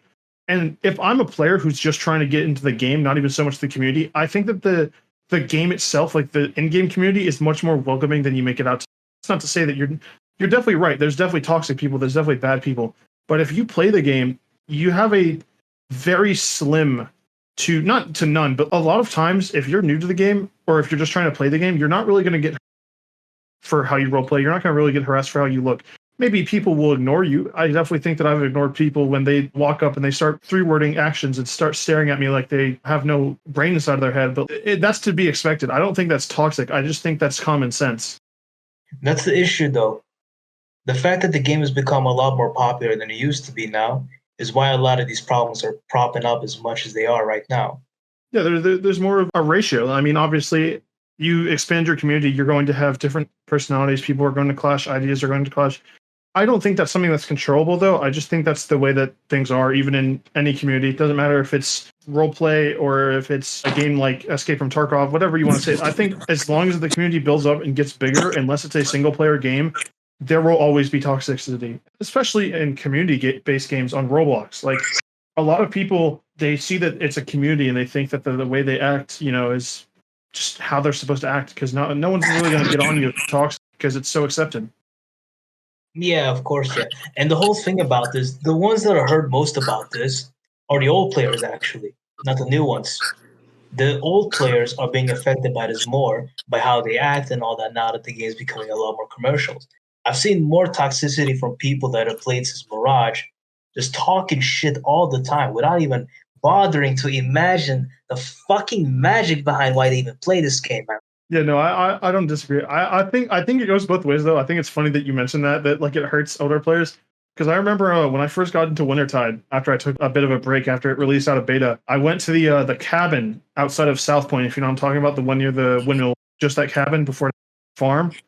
And there was this group of people with a robot, and they basically pointed their guns at us, and I tried returning fire and going inside of their house with my friend. And it goes back to the original argument I think you and Terry Dort made, with they saw our levels after I think we broke in. I took one of them hostage, the other one got shot, and they, like, one of their friends said, "Oh wait, these guys are low levels. They don't know what they're doing. Void them." And that was so funny, because like I had been playing for a very long time, and levels is what based their opinion. That's not even a toxic thing though. That's just a community sentiment that's been built up since Mirage, of introducing levels has sort of built up this invisible hierarchy. There's a moderator though that I remember seeing that has like 4.5k hours, and I did the math, and they have to spend like 8 hours every day to build up, that kind of an hour level. And I was just like, not only is that not healthy, but it's also like it pushes the narrative of, because you're a moderator and you have this high level, you sort of have an elevated opinion over someone. And that's been the biggest issue for a while, is they see moderators with high levels, and then they see a high level player, and they're like, well, surely because these people have high levels, their opinion means something more than mine. So I'm just either going to ignore them completely, or I'm going to make my actions around them more toned down and passive than they generally would be, because They should have never included the metric. They should have never even included the metric. I think that levels are a good thing if only you could see them. Well, And yeah, for, like, I mean on like the player card, they should. Yeah, never it should not be on the include player that. card. It just shouldn't be. Reach level 5. Here's a shotgun.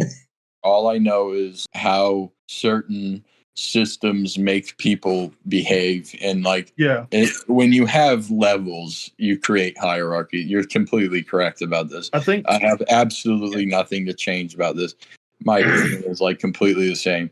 I see this all the time. I've seen this in every game that's implemented levels. I've seen this in every fucking game. When you can see the score, when you can see the play time, it just changes the dynamic in a way that's not good for an RP game. I mean, it's meta info. It's not supposed to be in there. Yeah, when it's on the you are right, it player is meta card, info. it should be in character info. I don't care about any of the other shit. I don't think it should be anything else, because anything else would create a implicit bias or a hierarchy of some kind. So yeah. For the next question, what are your thoughts on the cyberpunk elements added to the game's atmosphere? Do you enjoy this stylistic shift? Why or why not? No. Yes. Love it. I gotta kind of hate it, but I'm a giant cyberpunk fan, so yes. But I also think that it's sort of like, I think people who don't play the game, no offense to Tara, but like it looks so bad from an outside looking in thing. But I think it's a good change, because it allows people to have creativity. I've seen a lot of people, especially on YouTube, like I've seen all these like a retrospective on After the Flash community, and they mentioned like how these people are like so in depth with their avatars. I think that's a good thing. I think people that are like creative and can express their creativity through their characters is a healthy thing for any game, especially considering that the biggest part of sort of ATF has always been your appearance. It's your appearance and then your character. I just don't think it should be cyberpunk. It's simply put, in my opinion, that it's an aesthetic collision. It wasn't truly intended in the first place, and it was slowly drip fed in, and then eventually it became a thing. But most people don't have a problem with it, so I don't really either. I'm not really somebody who plays a game. I just, when I write lore, I always try to think of everything in the scope ahead of time. And yeah, that's fair. When you add in things like this, there are unintended consequences. And I'll give you one example. The caliber difference between rail guns and ballistic guns. The difference is not really that well understood. It's just whatever the moderators say per gun. There's no actual like metric in the game. I feel like maybe they should actually put in metrics in the game. You have to imagine, like, what if people knew the metrics? Like, what if there were metrics in the game per gun? Yeah. Shown. If that was shown, maybe people wouldn't RP it as a fucking grenade launcher, because I thought that was stupid too. I know exactly what you're talking about. If the metrics were shown and the info was shown about the gun in the game and not in the weapon guide, that's a good point, Tara. That reminded me of something though. Now that I bring up the Akira, I remember the same thing that you're suggesting is like a really good idea. Is there's always like power players. I remember when they released that guide, they said the pumpkin shotgun whatever was an 8 I don't agree with them releasing and that you could walk around for a thing. month and everyone was using it because it's an 8 gauge. It's overpowered. It's a giant shotgun shell and now everyone wants to use it. Exactly.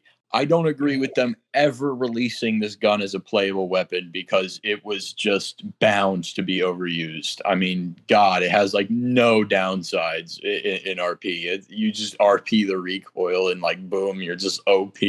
Like, I never agreed with the Akira being a playable weapon. I always thought it would be a mythical item, like 20 in existence, and now you see everybody walking around with it was just always so funny when they added things that like in the lore were like really like expensive and you would never find them. Like I remember when they added the spacesuit from the Halloween event, like there was people using like that in like the experimental gun, and it's it's so cool. But like if it's meant to be rare, then it should be rare. It should be like everyone accesses it.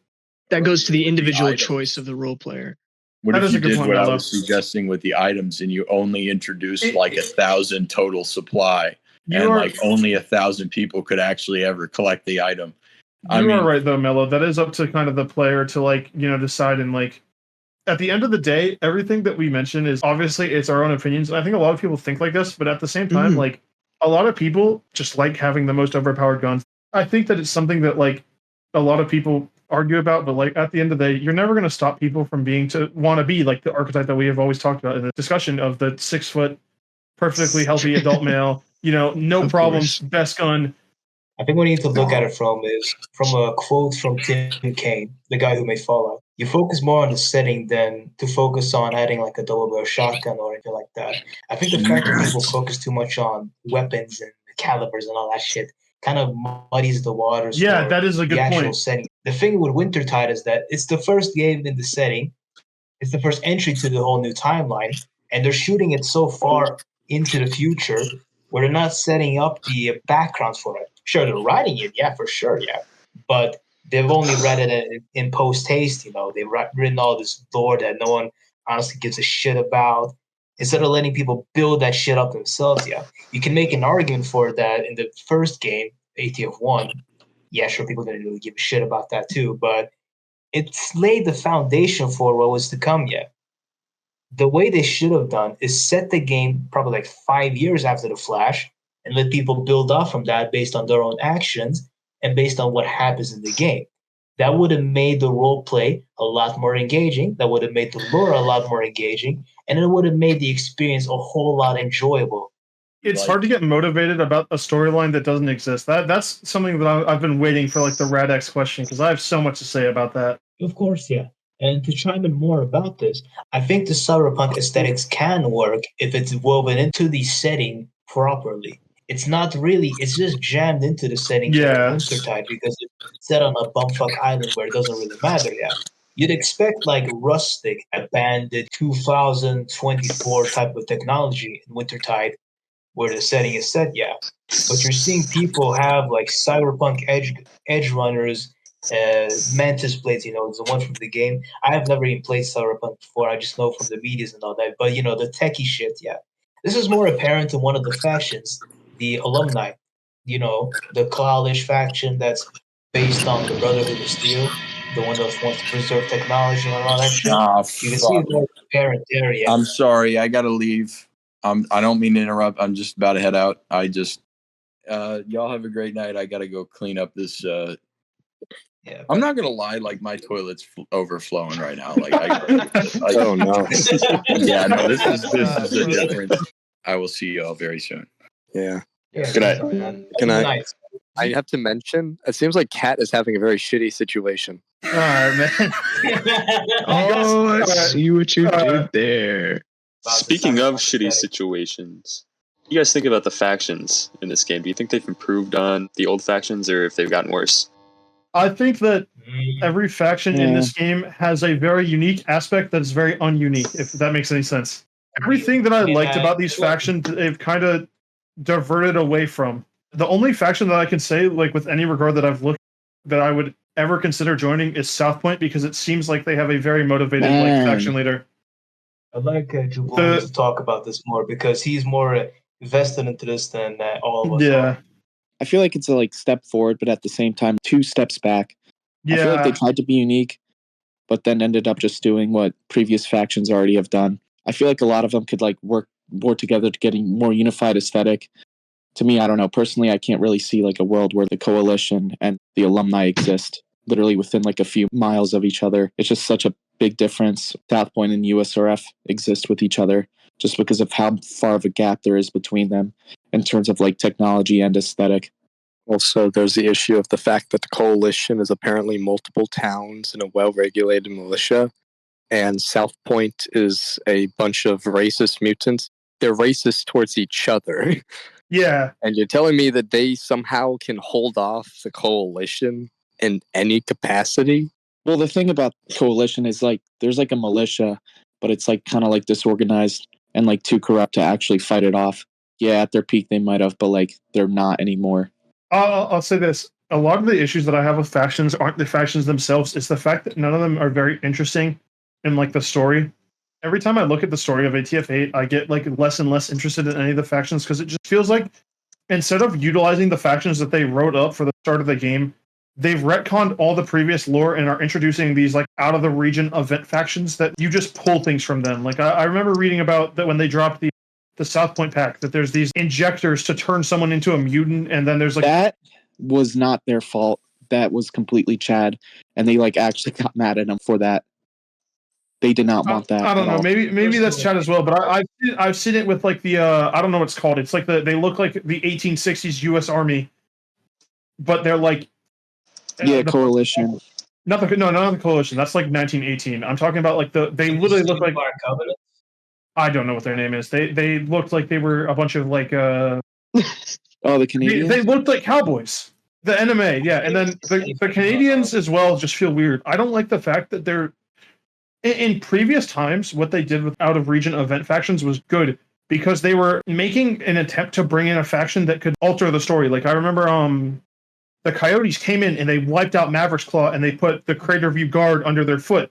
That's 2 in-game factions that they interacted with.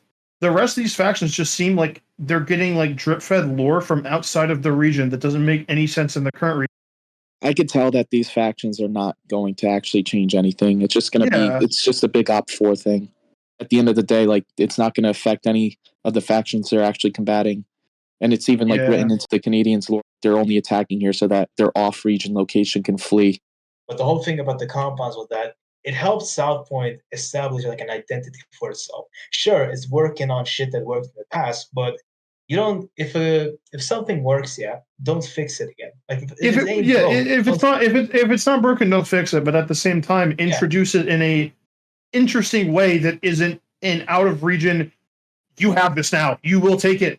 That's just boring. There's nothing. These people are racist mutants, but apparently they can band together. What's to say that they don't have an event where they maybe not an out of region event, but an event where the power plant or something. I don't know any interesting locations where they can have it being on it. They go somewhere and they relocate a scientist that works for the USRF on those compounds, and then they force that scientist to work on the compound and mass produce them as a sort of bioweapon, or they'll kill him. And then the USRF have an event where they try to stop that. That's interesting. That doesn't have anything to do with outer region, and that's 2 whole events that you've just given to faction. Well, Sitrep, that's happening right now. Yeah, they're doing that. Oh, thank God. Hey, but I'm a visionary, man. I guess I don't know. I don't follow the story too well. So yeah. Listen. The thing about the whole outer region thing, the people that introduced the compounds, the Marrow, the people from the Pacific Union. The whole thing was that it didn't really come out of the blue. It was being teased at, I think when people say that it came out of the blue is because when they see Chad making the decision and shit, they always assume the worst, which is understandable. Well, no, I don't assume the Usually worst. I just think it's lame. Like I said, that you have all these factions that are supposed to be like the powerhouses in the region, and you don't use a single one of them to push the narrative of the game forward. You're getting like out of region means like, and that's not to say that Chad like was going to host the event. I'm not expecting Chad to, but at the same time, you would expect Chad to release it, and then it's not usable until like one of the advisors or something. I don't know if they still have that hierarchy, but one of the high staff like runs an event to introduce it. Well, of course, man, but that was already being hosted. It was already established and it was being introduced, yeah. This was the saving grace that helped the faction gain popularity again. Because before then, it was a lot of bullshit that held it back from being the faction that it is now. Without the compounds, we probably would have stuck with the same old formula that just caused a lot more infighting and a lot of trauma that no one really has any time to bother with yet. When I think about old staff members that left because of this, especially with the sect breakout and all that, I only see them complain about what happens now yet, but I always hear about that. How do I explain it? People only know about them from one event, and that's it. If people only know about you from hosting like one good arc and all that, then you weren't a very good staff member yet. You weren't contributing to the staff as much as you think you did.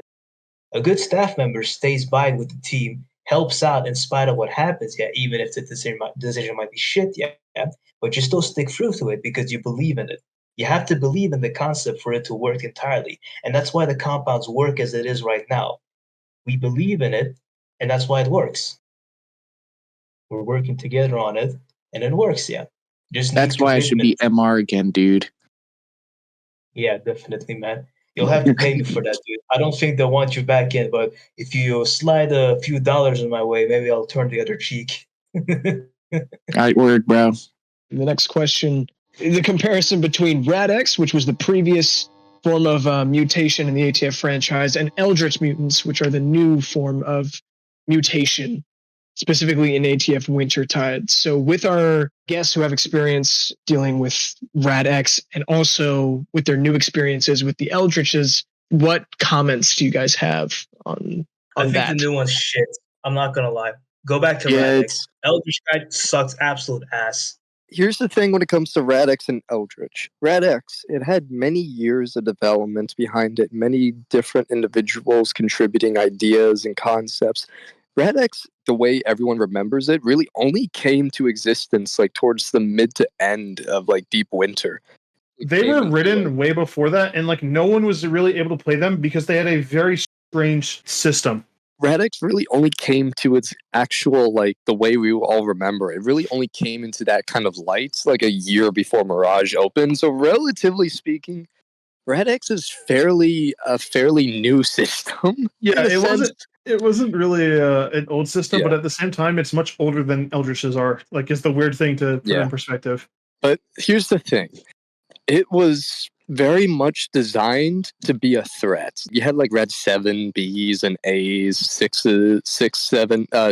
As and Bs, all that. All of the Rad-X mutants in some way had a quirk about them that made them dangerous. Like you could be the Bs and like you're obscenely strong. It's no doubt you could pick up a man with your one arm and fuck them up without any issues. And you're tanky. Like if they hit you with a fucking spiked baseball bat, that's gonna do jack shit to you. And if they shoot you with pistols, then you're just going to laugh and then break their spine. And then you have this A variant, which is freakishly fast, covered in spikes, or has access to claws, which can like slice through you easily. They can mimic sounds. They can have night vision, I believe, is one of their abilities as well. Then there's like the Rad 4s, where, you know, they're fully loyal to the biomass. And they can still wield weapons, so they can shoot you, they can stab you, they can command and bring higher intelligence. And they were scary because I'll say this: my biggest like gripe with the Eldritches that I'm glad that they're bringing back with like Rad-X coming back, which I don't know if they're coming back as like full mutants or they're just being like it's another disease, but Rad-X was a very present and like ever changing threat. If you went into Boulder Cove and Mirage, you almost always got attacked by a mutant, and you knew that you were going to have to either fight for your life or you needed to scrounge up the money for a D-Rad, or you were just going to die. And Of course. Along with that, the mutant system worked in a way where if someone was a Rad 4, they could disguise themselves. So if they were like early into the Rad 4 stage, they could disguise themselves as a Rad 3 that needed a DRAD, and you wouldn't know the difference. And that was like the main issue with like the conflict was like with the mutants in this game. I think that the 2-week stasis or 2 month, I don't know if it's 2 week or 2 month. Month. Okay, 2 month. Listen, I'll have to stop you there real quick. Stasis is almost never even role played. I understand that, but I'm speaking from like a standpoint of how these things are written. I don't care how it's role played. Rad-X was never role played perfectly, but it was definitely a lot better than this because, like I said, the main issue that I have with Eldritches is that there's no present threat. The whole like racism in other games against mutants was completely warranted because you couldn't tell if this person was an actual mutant or they were just, someone who's been infected unluckily and they're going to get and because of that, there was a real reason to like, this person shouldn't be allowed in our town. What if they're a Rad 4 that's coming to kill us? Or this person should be allowed in our town because, they're not a Rad 4. We can tell that they're still a human. They want a DRAD. They don't want to become freaks. Where with an Eldritch, okay, it goes into stasis right in front of you. You can just drag it away somewhere and kill it. There's nothing threatening about that. There's no reason to hate these people. You just know that at some point, it's going to suck to have to kill them if you've ever met them, but they're turning into a beast and you can kill them now. It wasn't the same. And even then, when they turn into a beast, they're not even that dangerous. When you're going down the Rad-X evolutionary tree, the first major mutant, per se, is like Rad 5. That's when like you get like inhuman capabilities. Total immunity towards pain. Total immunity towards radiation. And not only that, you're falling apart to like reform your body into like whatever you're become. Like you're not a human. You're not a human. But I think you're missing the point of what made Rad-X better than Eldritches. So here's the thing. ATF is a post-apocalyptic game set after a world that's been nuked to oblivion. And mutants are a result of radiation poisoning. That's the whole thing behind Rad-X that became an omnipresent threat in the games. You saw this more apparent in the Deep Winter, where you had mutants that roamed the earth. They were infected they were irradiated, to say the least. And that was an effect of the atomic bombs that hit the world in that setting, yeah. This is more apparent in Mirage, where you had the biomass that took over large chunks of the map and threatened humanity with total extinction if this threat was not called, which it eventually did, yeah. The whole thing behind mutants was that they were an omnipresent thing that was a result of humanity's own actions of nuking the world, yeah. So it's, in a sense, the reason why mutants exist is because humans created them, and it's their fault in a way. This is completely changed in Wintertide by having to be a secondary race that makes no fucking sense at all, yeah.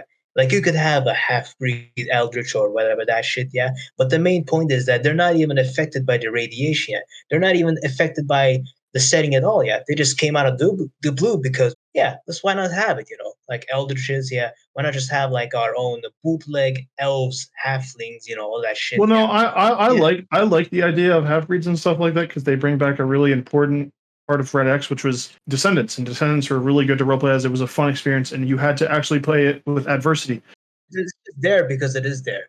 There's nothing adding to it. Well, yeah, because there's no downsides to playing. Like the thing that I think is the biggest issue with being an Eldritch is, one, a lot of the types that they introduced are just so like unroleplayable and just uninteresting to roleplay because you don't really see anyone playing as like the water variant because there's no water around the map.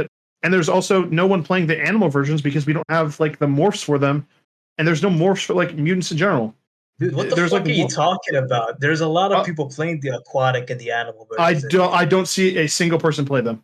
Maybe because you're in a mutant faction, you see it differently. But if you walk around the regular game, you really only see the ones that are like I don't know what they're called. They're like the still human ones. They look like humans. They interact like humans. They don't even want to kill you. They just are territorial, and they're like animals basically. They've lost their sanity. Yeah.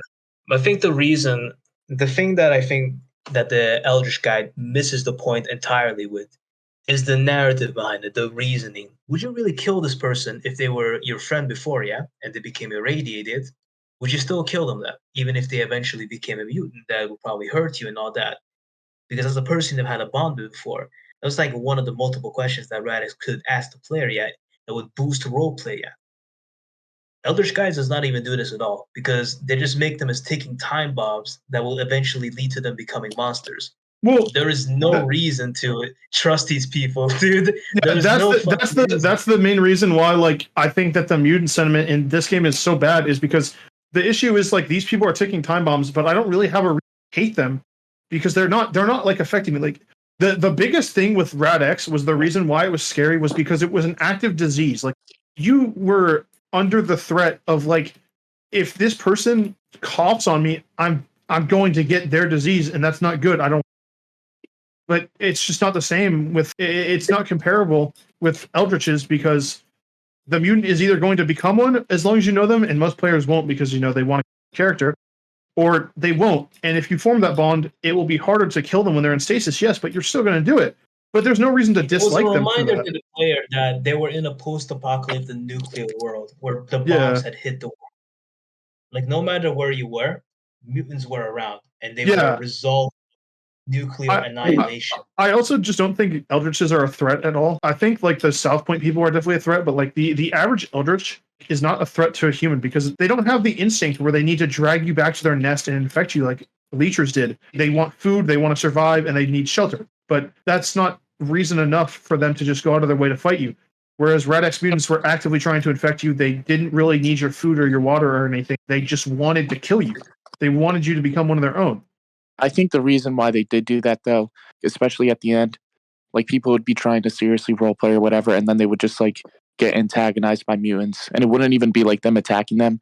They'd, like, walk up and, like, send them, like, weird, ominous messages. I know it happened to me a lot, and I know my friends experienced it a lot. That did happen a lot. I definitely think that that's something that you're proud about. I just think that the Eldritches, though, is, like, there's no real way to, like, antagonize people. Like, 9 out of 10 times, I won't shoot an Eldritch even, because usually they're not looking for combat with me. They're just kind of standing around there. I mean, yeah, that's true. They kind of don't really add anything. They don't really add, and that's the biggest thing is, like, non-Eldritch mutants, no one really roleplays the stasis. Like, you don't have to worry about it, whereas, like, early stage Rad-X, you would actually roleplay, like, the progression. And there was, like, a definite system. It was, like, I think it was, like, 2 months after the infection, you become a Rad 2, and then, like, another month is, like, Rad 3. That's what I'm fucking talking about. You can have people that would be radiated, that would have probably no way out of it. That's the way I'm talking about. It promoted this disparity for players that were role-playing with each other, that eventually one of them is going to become a monster. Yeah. And the moral dilemma would be that, would you kill your friend if you became a mutant? There is no question of that in the new Eldritch Guide. Nothing at all. You just become an Eldritch eventually because and also because Eldritches don't add anything as much as mutants don't add anything. The amount of people who just roleplay a mutant because they want to have horns and glowing eyes is an exponential amount. They don't care about the Eldritch lore at all. They just want to have, like, goblin ears and, like, the Roblox, like, branches on their head recolored to be like slate, and then they have, like, glowing yellow eyes. There's no threat of you being a guy with horns. It's just, there's nothing. I don't have to be scared of you. Eldritches and mutants. One thing I must point out, Rad-X, radiological accelerated disease. That's the thing about it. It's a disease accelerated by radiation. An issue with this is when it comes to Eldritch and mutants and ATF-themed timeline, it's not like a disease. It's literally genetics. Yeah, granted, it's genetics. That could masterfully tie this together with the fact that before the Flash, apparently gene editing was very common and very much done to a point where people were literally being born with higher muscle density and bone density and better eyesight and full cosmetic changes. Like, that was common practice before the Flash. One thing they could do to help make mutants in ATF-8 be more like Rad-X is they could make it so that way, like, the vast majority of the population at some point or another before the Flash was genetically modified. However, much of these gene editing processes are probably affected by radiation, which can cause rampant mutations to occur. Thus, they can literally make Eldritch be just like Rad-X by simply stating, well, the vast majority of the population underwent certain gene editing treatments by these select companies. They're all extinct now because they got nuked to non-existence. Yeah. But the thing is, because so many people were genetically modified and so many people made babies after the Flash, and all these babies inherited the genes that were edited, it means that if you're exposed to enough radiation, it can cause these dormant genes from gene editing to kick off and thus cause rampant mutations, leading to you becoming a mutant and inevitably becoming an Eldritch. They could fix the lore by making that a thing and making radiological sites on the map terrifying. Because that means that if you go there, that means your character's dormant genes can get fucked up. It was unironically very terrifying when you got knocked out in like a mutant fight and you watched them roleplay drag you towards the biomass. You had to fight for your life in those moments. There's nothing like that. Even with Rad-X being introduced, I've noticed, I'll say I have like a first-hand source of this. I was on the southmost island, the one with the farmhouse, because I was just roleplaying there with like a few people who were setting up a stand for like a market. And like a group of 5 Rad-X attacked us.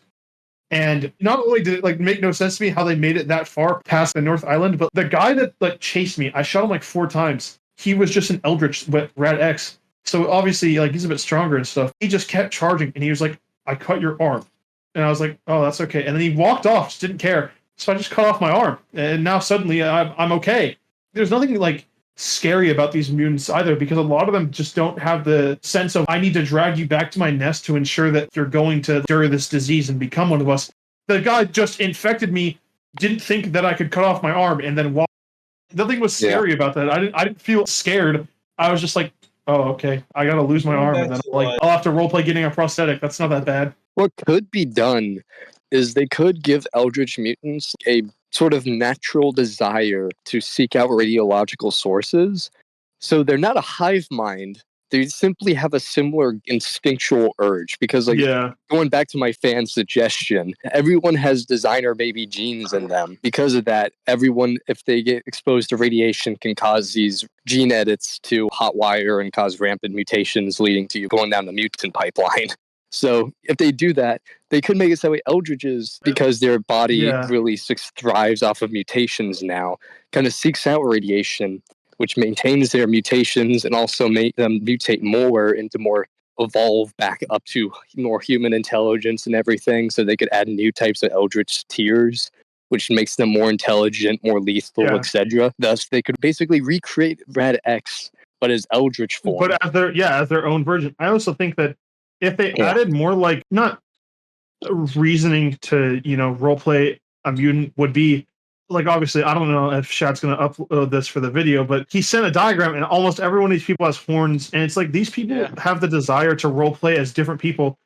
They should not be punished, but they should have to roleplay differently. If you want to have the horns and stuff, your skin is more susceptible to the sun or something. Like, you should have specific genetic mutations that make you a bit more uncomfortable with being just a normal person.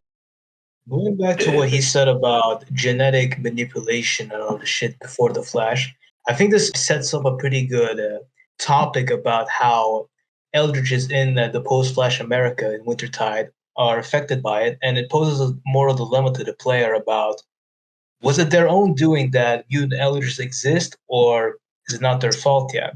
Whose fault it is that Eldritches exist at all?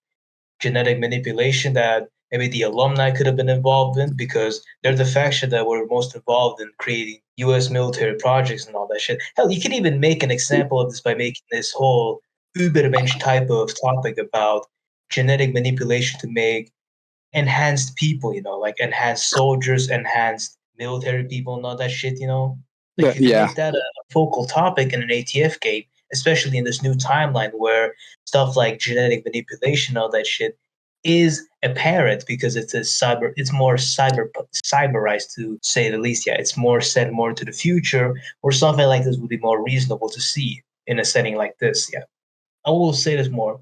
This is definitely something that the writers failed to capitalize on, which is why the guide is like this. And the fact that they want to write this whole racism allegory for it just fucking hurts it even more. Just disrespectful to the whole writing itself as a whole too. But that kind of brings me to the point, like, I was talking about like Rad-X, I was comparing it to Eldritch, I was talking about my fan theories and everything. All of what I said kind of ties down to a point I wanted to make all this time. The issue with Wintertide, and partially with Rad-X, there is no writing of the lore and expansion of it. Yeah. I will say, yes, they are writing lore. They are expanding on it. But are they really? You look at Mirage, you look at every game prior, there were overarching storylines that were actively affecting, not like, okay, wow, the USRF invaded Canada. Well, how does that affect the game? How does that affect the summer trout populations? See, it had no fucking relevance on the game. A lot of old lore writing was just like small lore drops that the staff team gave out to people in like respective servers. Like I remember the biomass, you couldn't find all the information just sitting in the guide. You had to actively seek it out, but there was some pretty cool stuff you could learn if you actually tried to look into it. There's nothing to look into with Eldritches. It's just a base. These are, for lack of a better word, poorly written super mutants from Fallout that are just not that interesting. I don't have a reason to, hate you, but I also don't want to interact with you because inevitably you're going to turn into an Eldritch and then you're going to just be, you don't really care about me. You don't care about anything other than your basic survival instincts. And that's not scary because a part of your basic survival instincts really isn't to attack me. You're not going out of your way to fight me. You're going out of your way to get what you want as a mutant. And that's another thing is like, there's not a lot of reason to fear being a mutant, and there's not a lot of reason to fear encountering an Eldritch because they're not really that scary compared to Rad-X. That also leads me to another point. Eldritch took 10 massive steps in the right direction. They kind of got rid of the whole tier system, like Rad-X 7As, Rad-X 7Bs, all that. They stepped away from that and allowed creativity to a point where you literally can customize how many limbs you have, how many appendages, what kind they are, where you armored, where you not armored. And they give you certain limits, like, we have this many appendages or this many limbs. The limbs can be functional or not functional, depending on how many you have. You can only armor this many part of your body, etc. That is massive compared to Rad-X. I love that they did that. The issue, though, is that they made it fucking dog shit. You can armor a single part of your body to stop, like, one 9mm bullet. Everyone uses fucking rifles. That brings me up to one point. Rad-X, despite how powerful Rad-X is, a 7B, for example, you can stop 45 caliber and below. You're fucking ridiculously strong, immune to melee weapons. Yeah, everyone uses rifles. You're big, you're strong, but like this thing about a gun, it doesn't care if you're 6'5", 360 pounds. If that baby has a gun, it's pointed at your face, you're fucking dead. It don't matter how strong you are. God made man, Colt made them equal. And that's kind of the main issue of Wintertide is that they made the mutants weaker.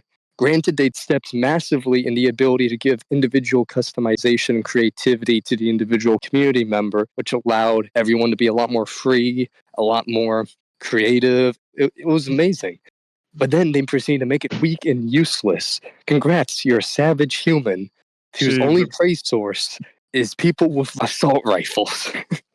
The problem that I have with Eldritches in this game is not because of their customization. That's a step in the right direction, but rather how they're written. Because basically what South Point had to do was shoehorn themselves as the main villain of making the biomass, which is in turn a previous concept that was successful. So it was basically a reskin of what was already used, which went against the creativity. It was an ironic sense that the writers put in to make this idea look terrifying when in reality the players are what make it terrifying. It's the descriptiveness. It's the incentive to make these characters or these enemies how they are. Their animosity and their territorial nature. It isn't about how hostile they are, but that's just my opinion. What Dorp talked about, though, while he's focusing on the technical aspects of the guide and how it works and all that, I think the main point that we need to focus on is the narrative approach to it. What does this contribute to the narrative? What does this contribute to roleplay at all? Why are Eldritches that exist in this game? He brought up a good point. You can have them exist because of a failed genetic experiment that caused the Eldritch virus to spread. That is a good point to start from.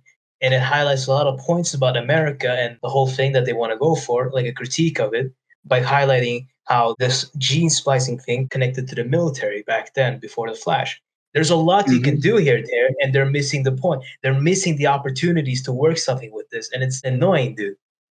Instead, what they did was that they made Maro or whatever that thing is called, make this as a problem that the islands have to overcome, instead of having it be like something that was pre-war, that was initially meant to help, turn out to be malignant towards the user and the people that are suffering from starvation, illness, things that we won't have to worry about much in today's society, made worse because of the apocalypse.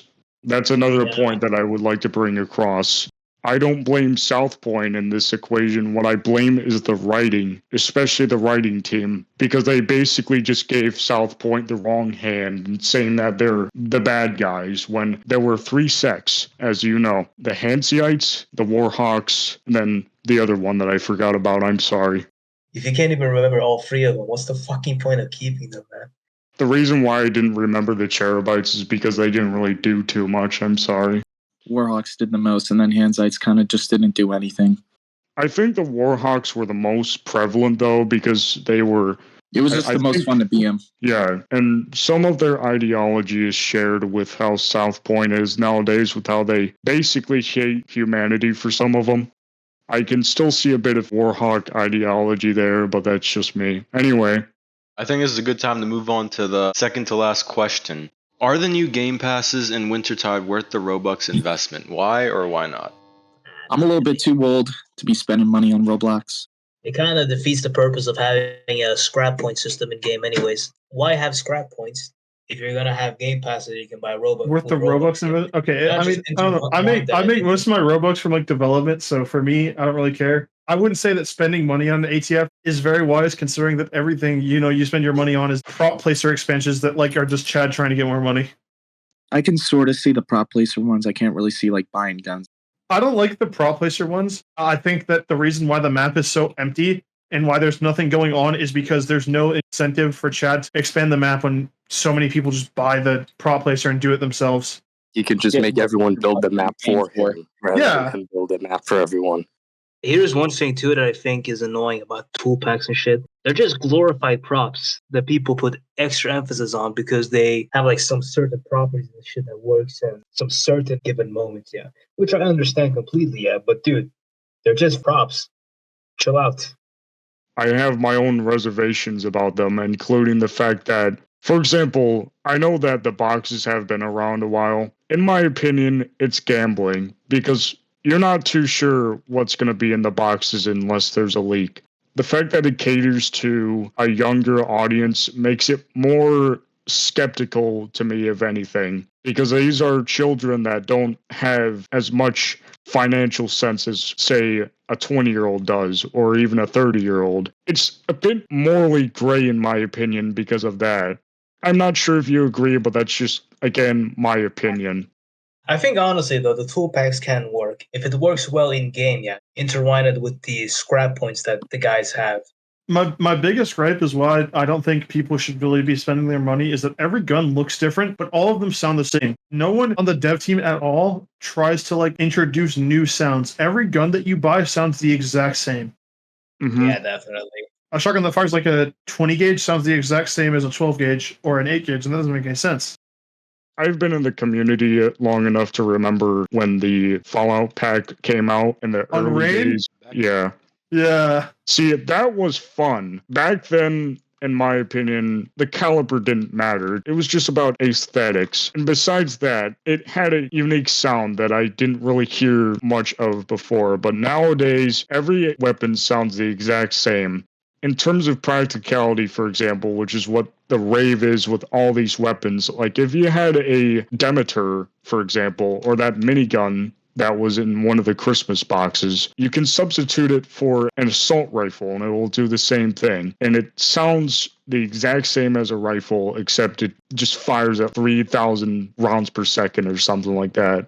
It has to do with practicality nowadays, which is really unfortunate. And besides that, it's basically a usable prop. Every weapon is a usable prop that is either used to gain an advantage or is used to look cool, which I understand the reason behind.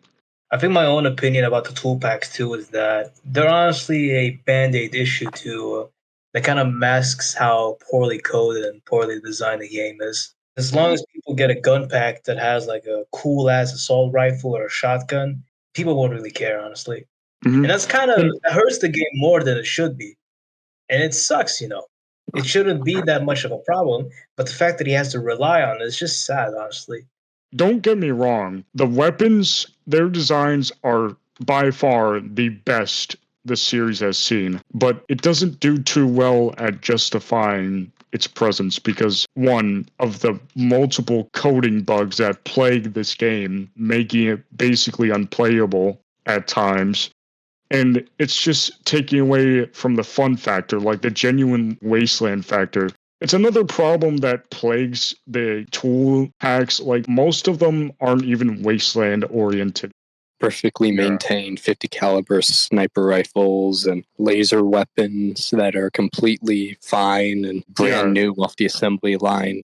They look cool, but like to me, they all kind of look the same. Yeah, the earlier games had something like that, but it wasn't overdone to the point where it's saturated. That's the problem. At least 3/4 of the weapons in this game are weapons that fit that criteria. They're either cyberpunk-looking weapons, pristine-looking weapons, or weapons that are railguns. It's just saturated to all hell. What weapons were in the Halloween event? There was a crossbow you could get from the shop, so that was something you had to purchase with scrap parts. You could earn things like a karambit, and then the final prize was one of few railguns that are in the game.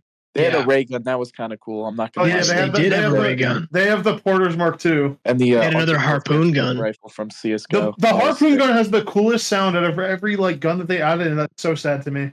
Just how long is it going to be until that sound is reused, though?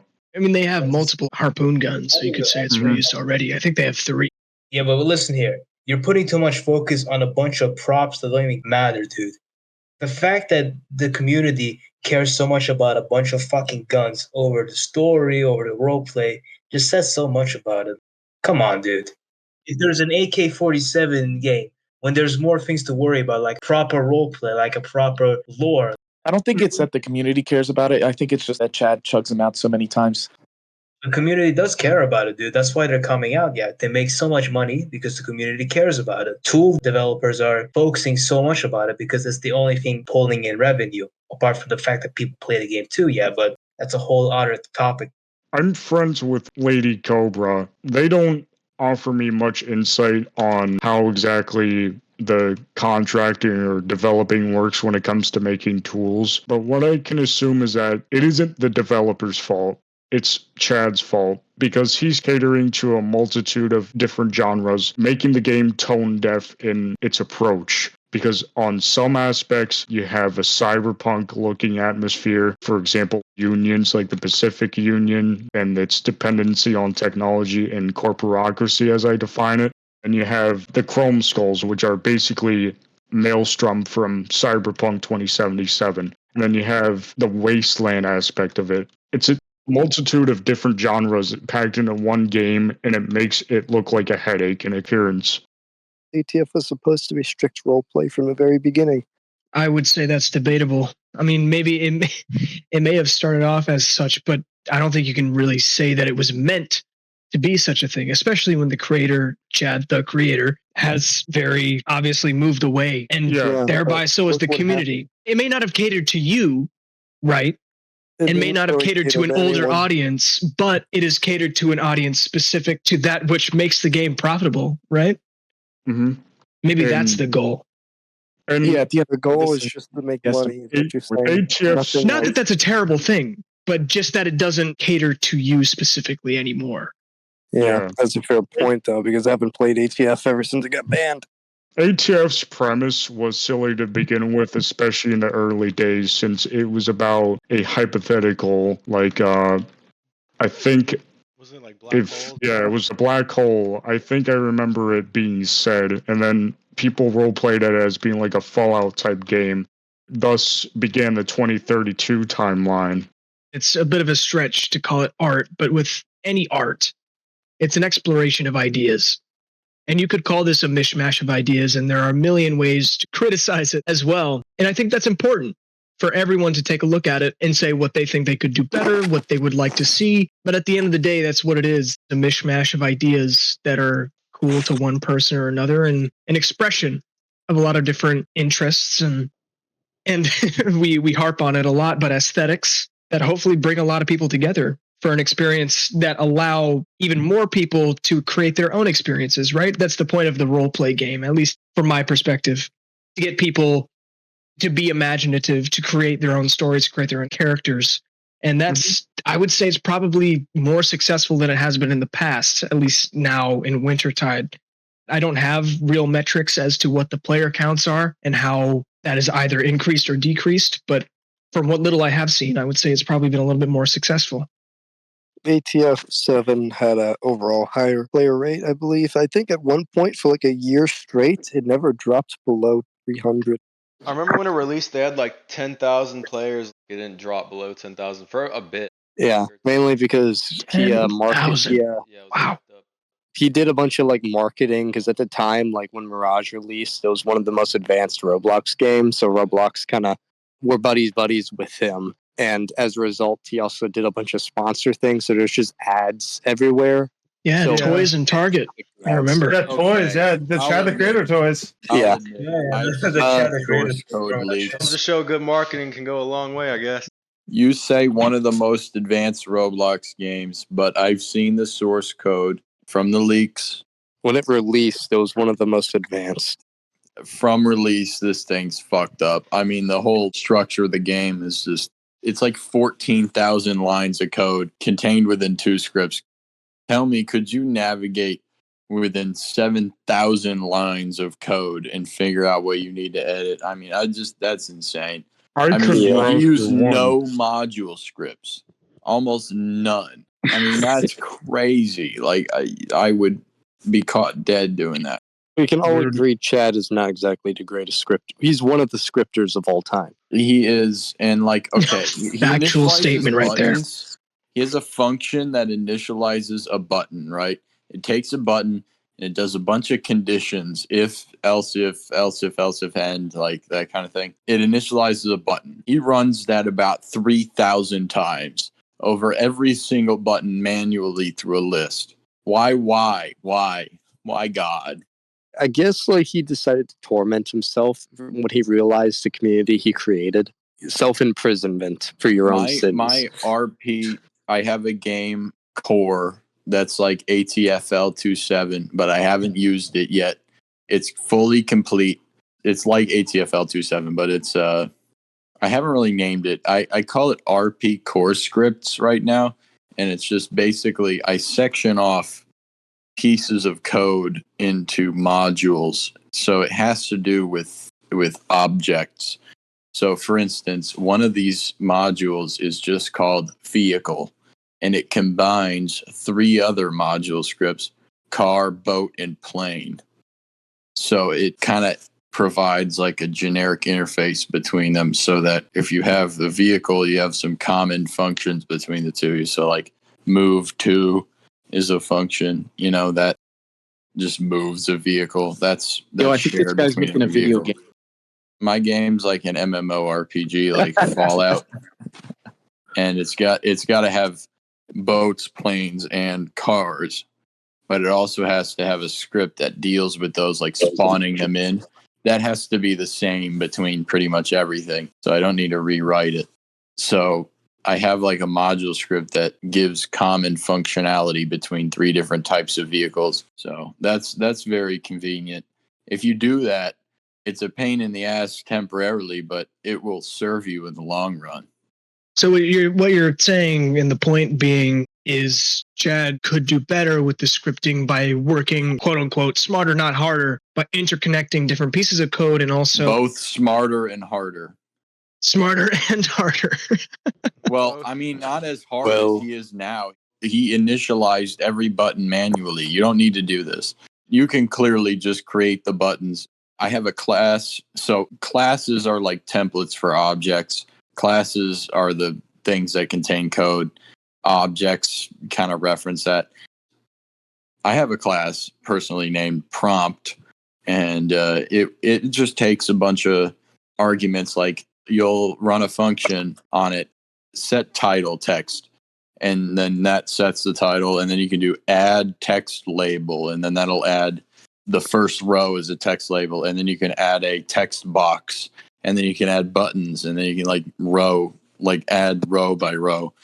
If you just do this with code, it's just a lot more convenient than like manually designing UI for literally everything. I think that's another mistake he made.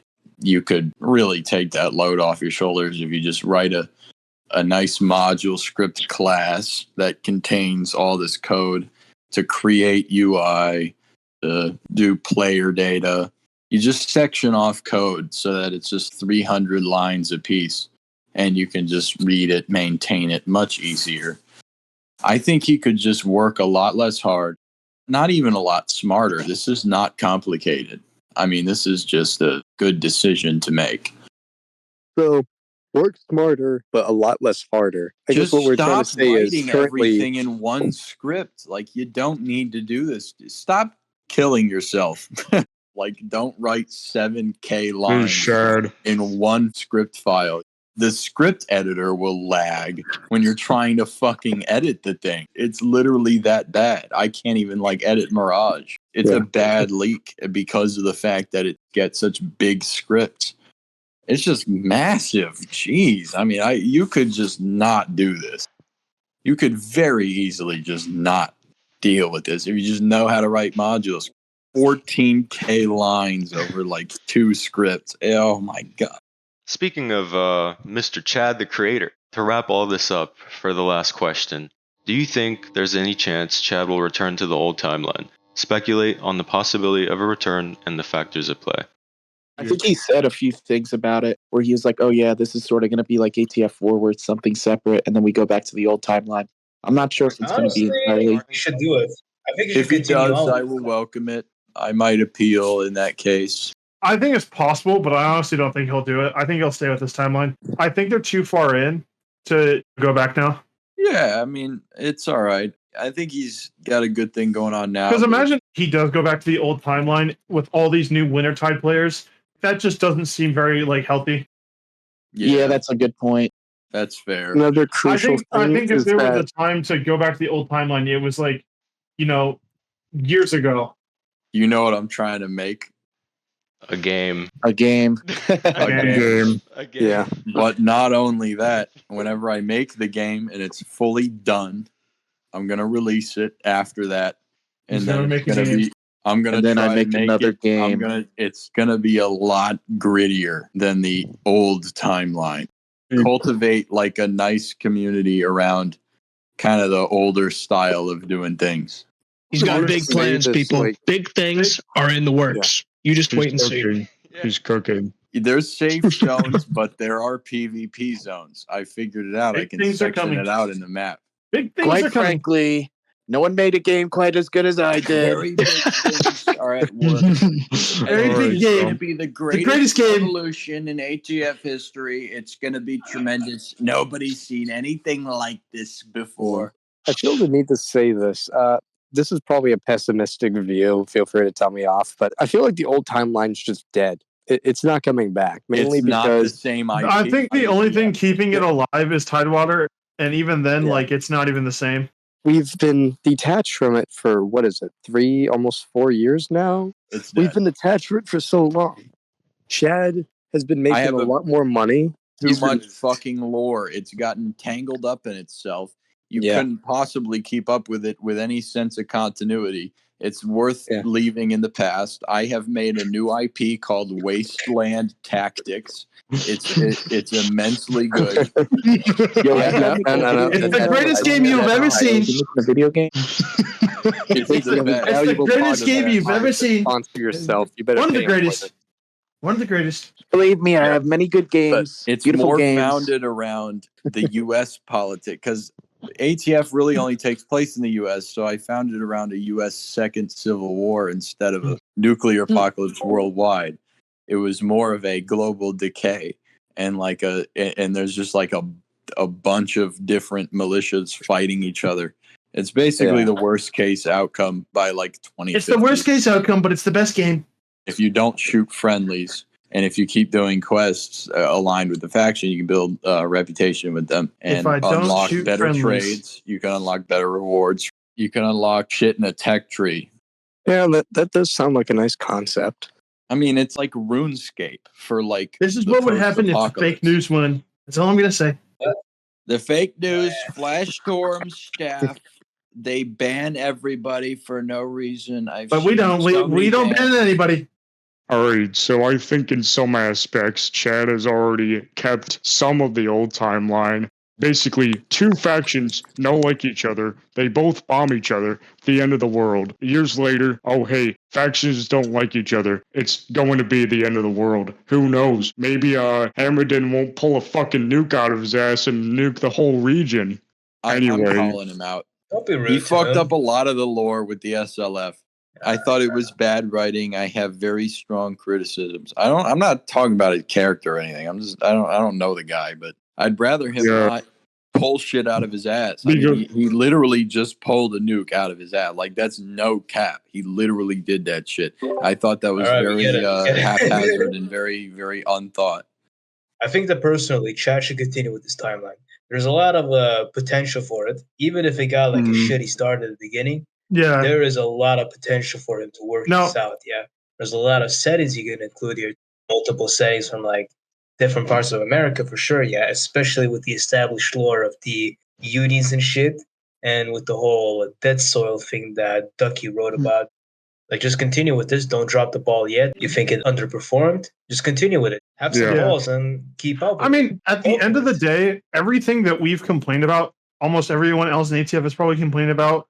Every ATF game that comes out, it's always the most hated one of the series. Undeniable fact. People hated Mirage when it came out. People hated Deep Six when it came out.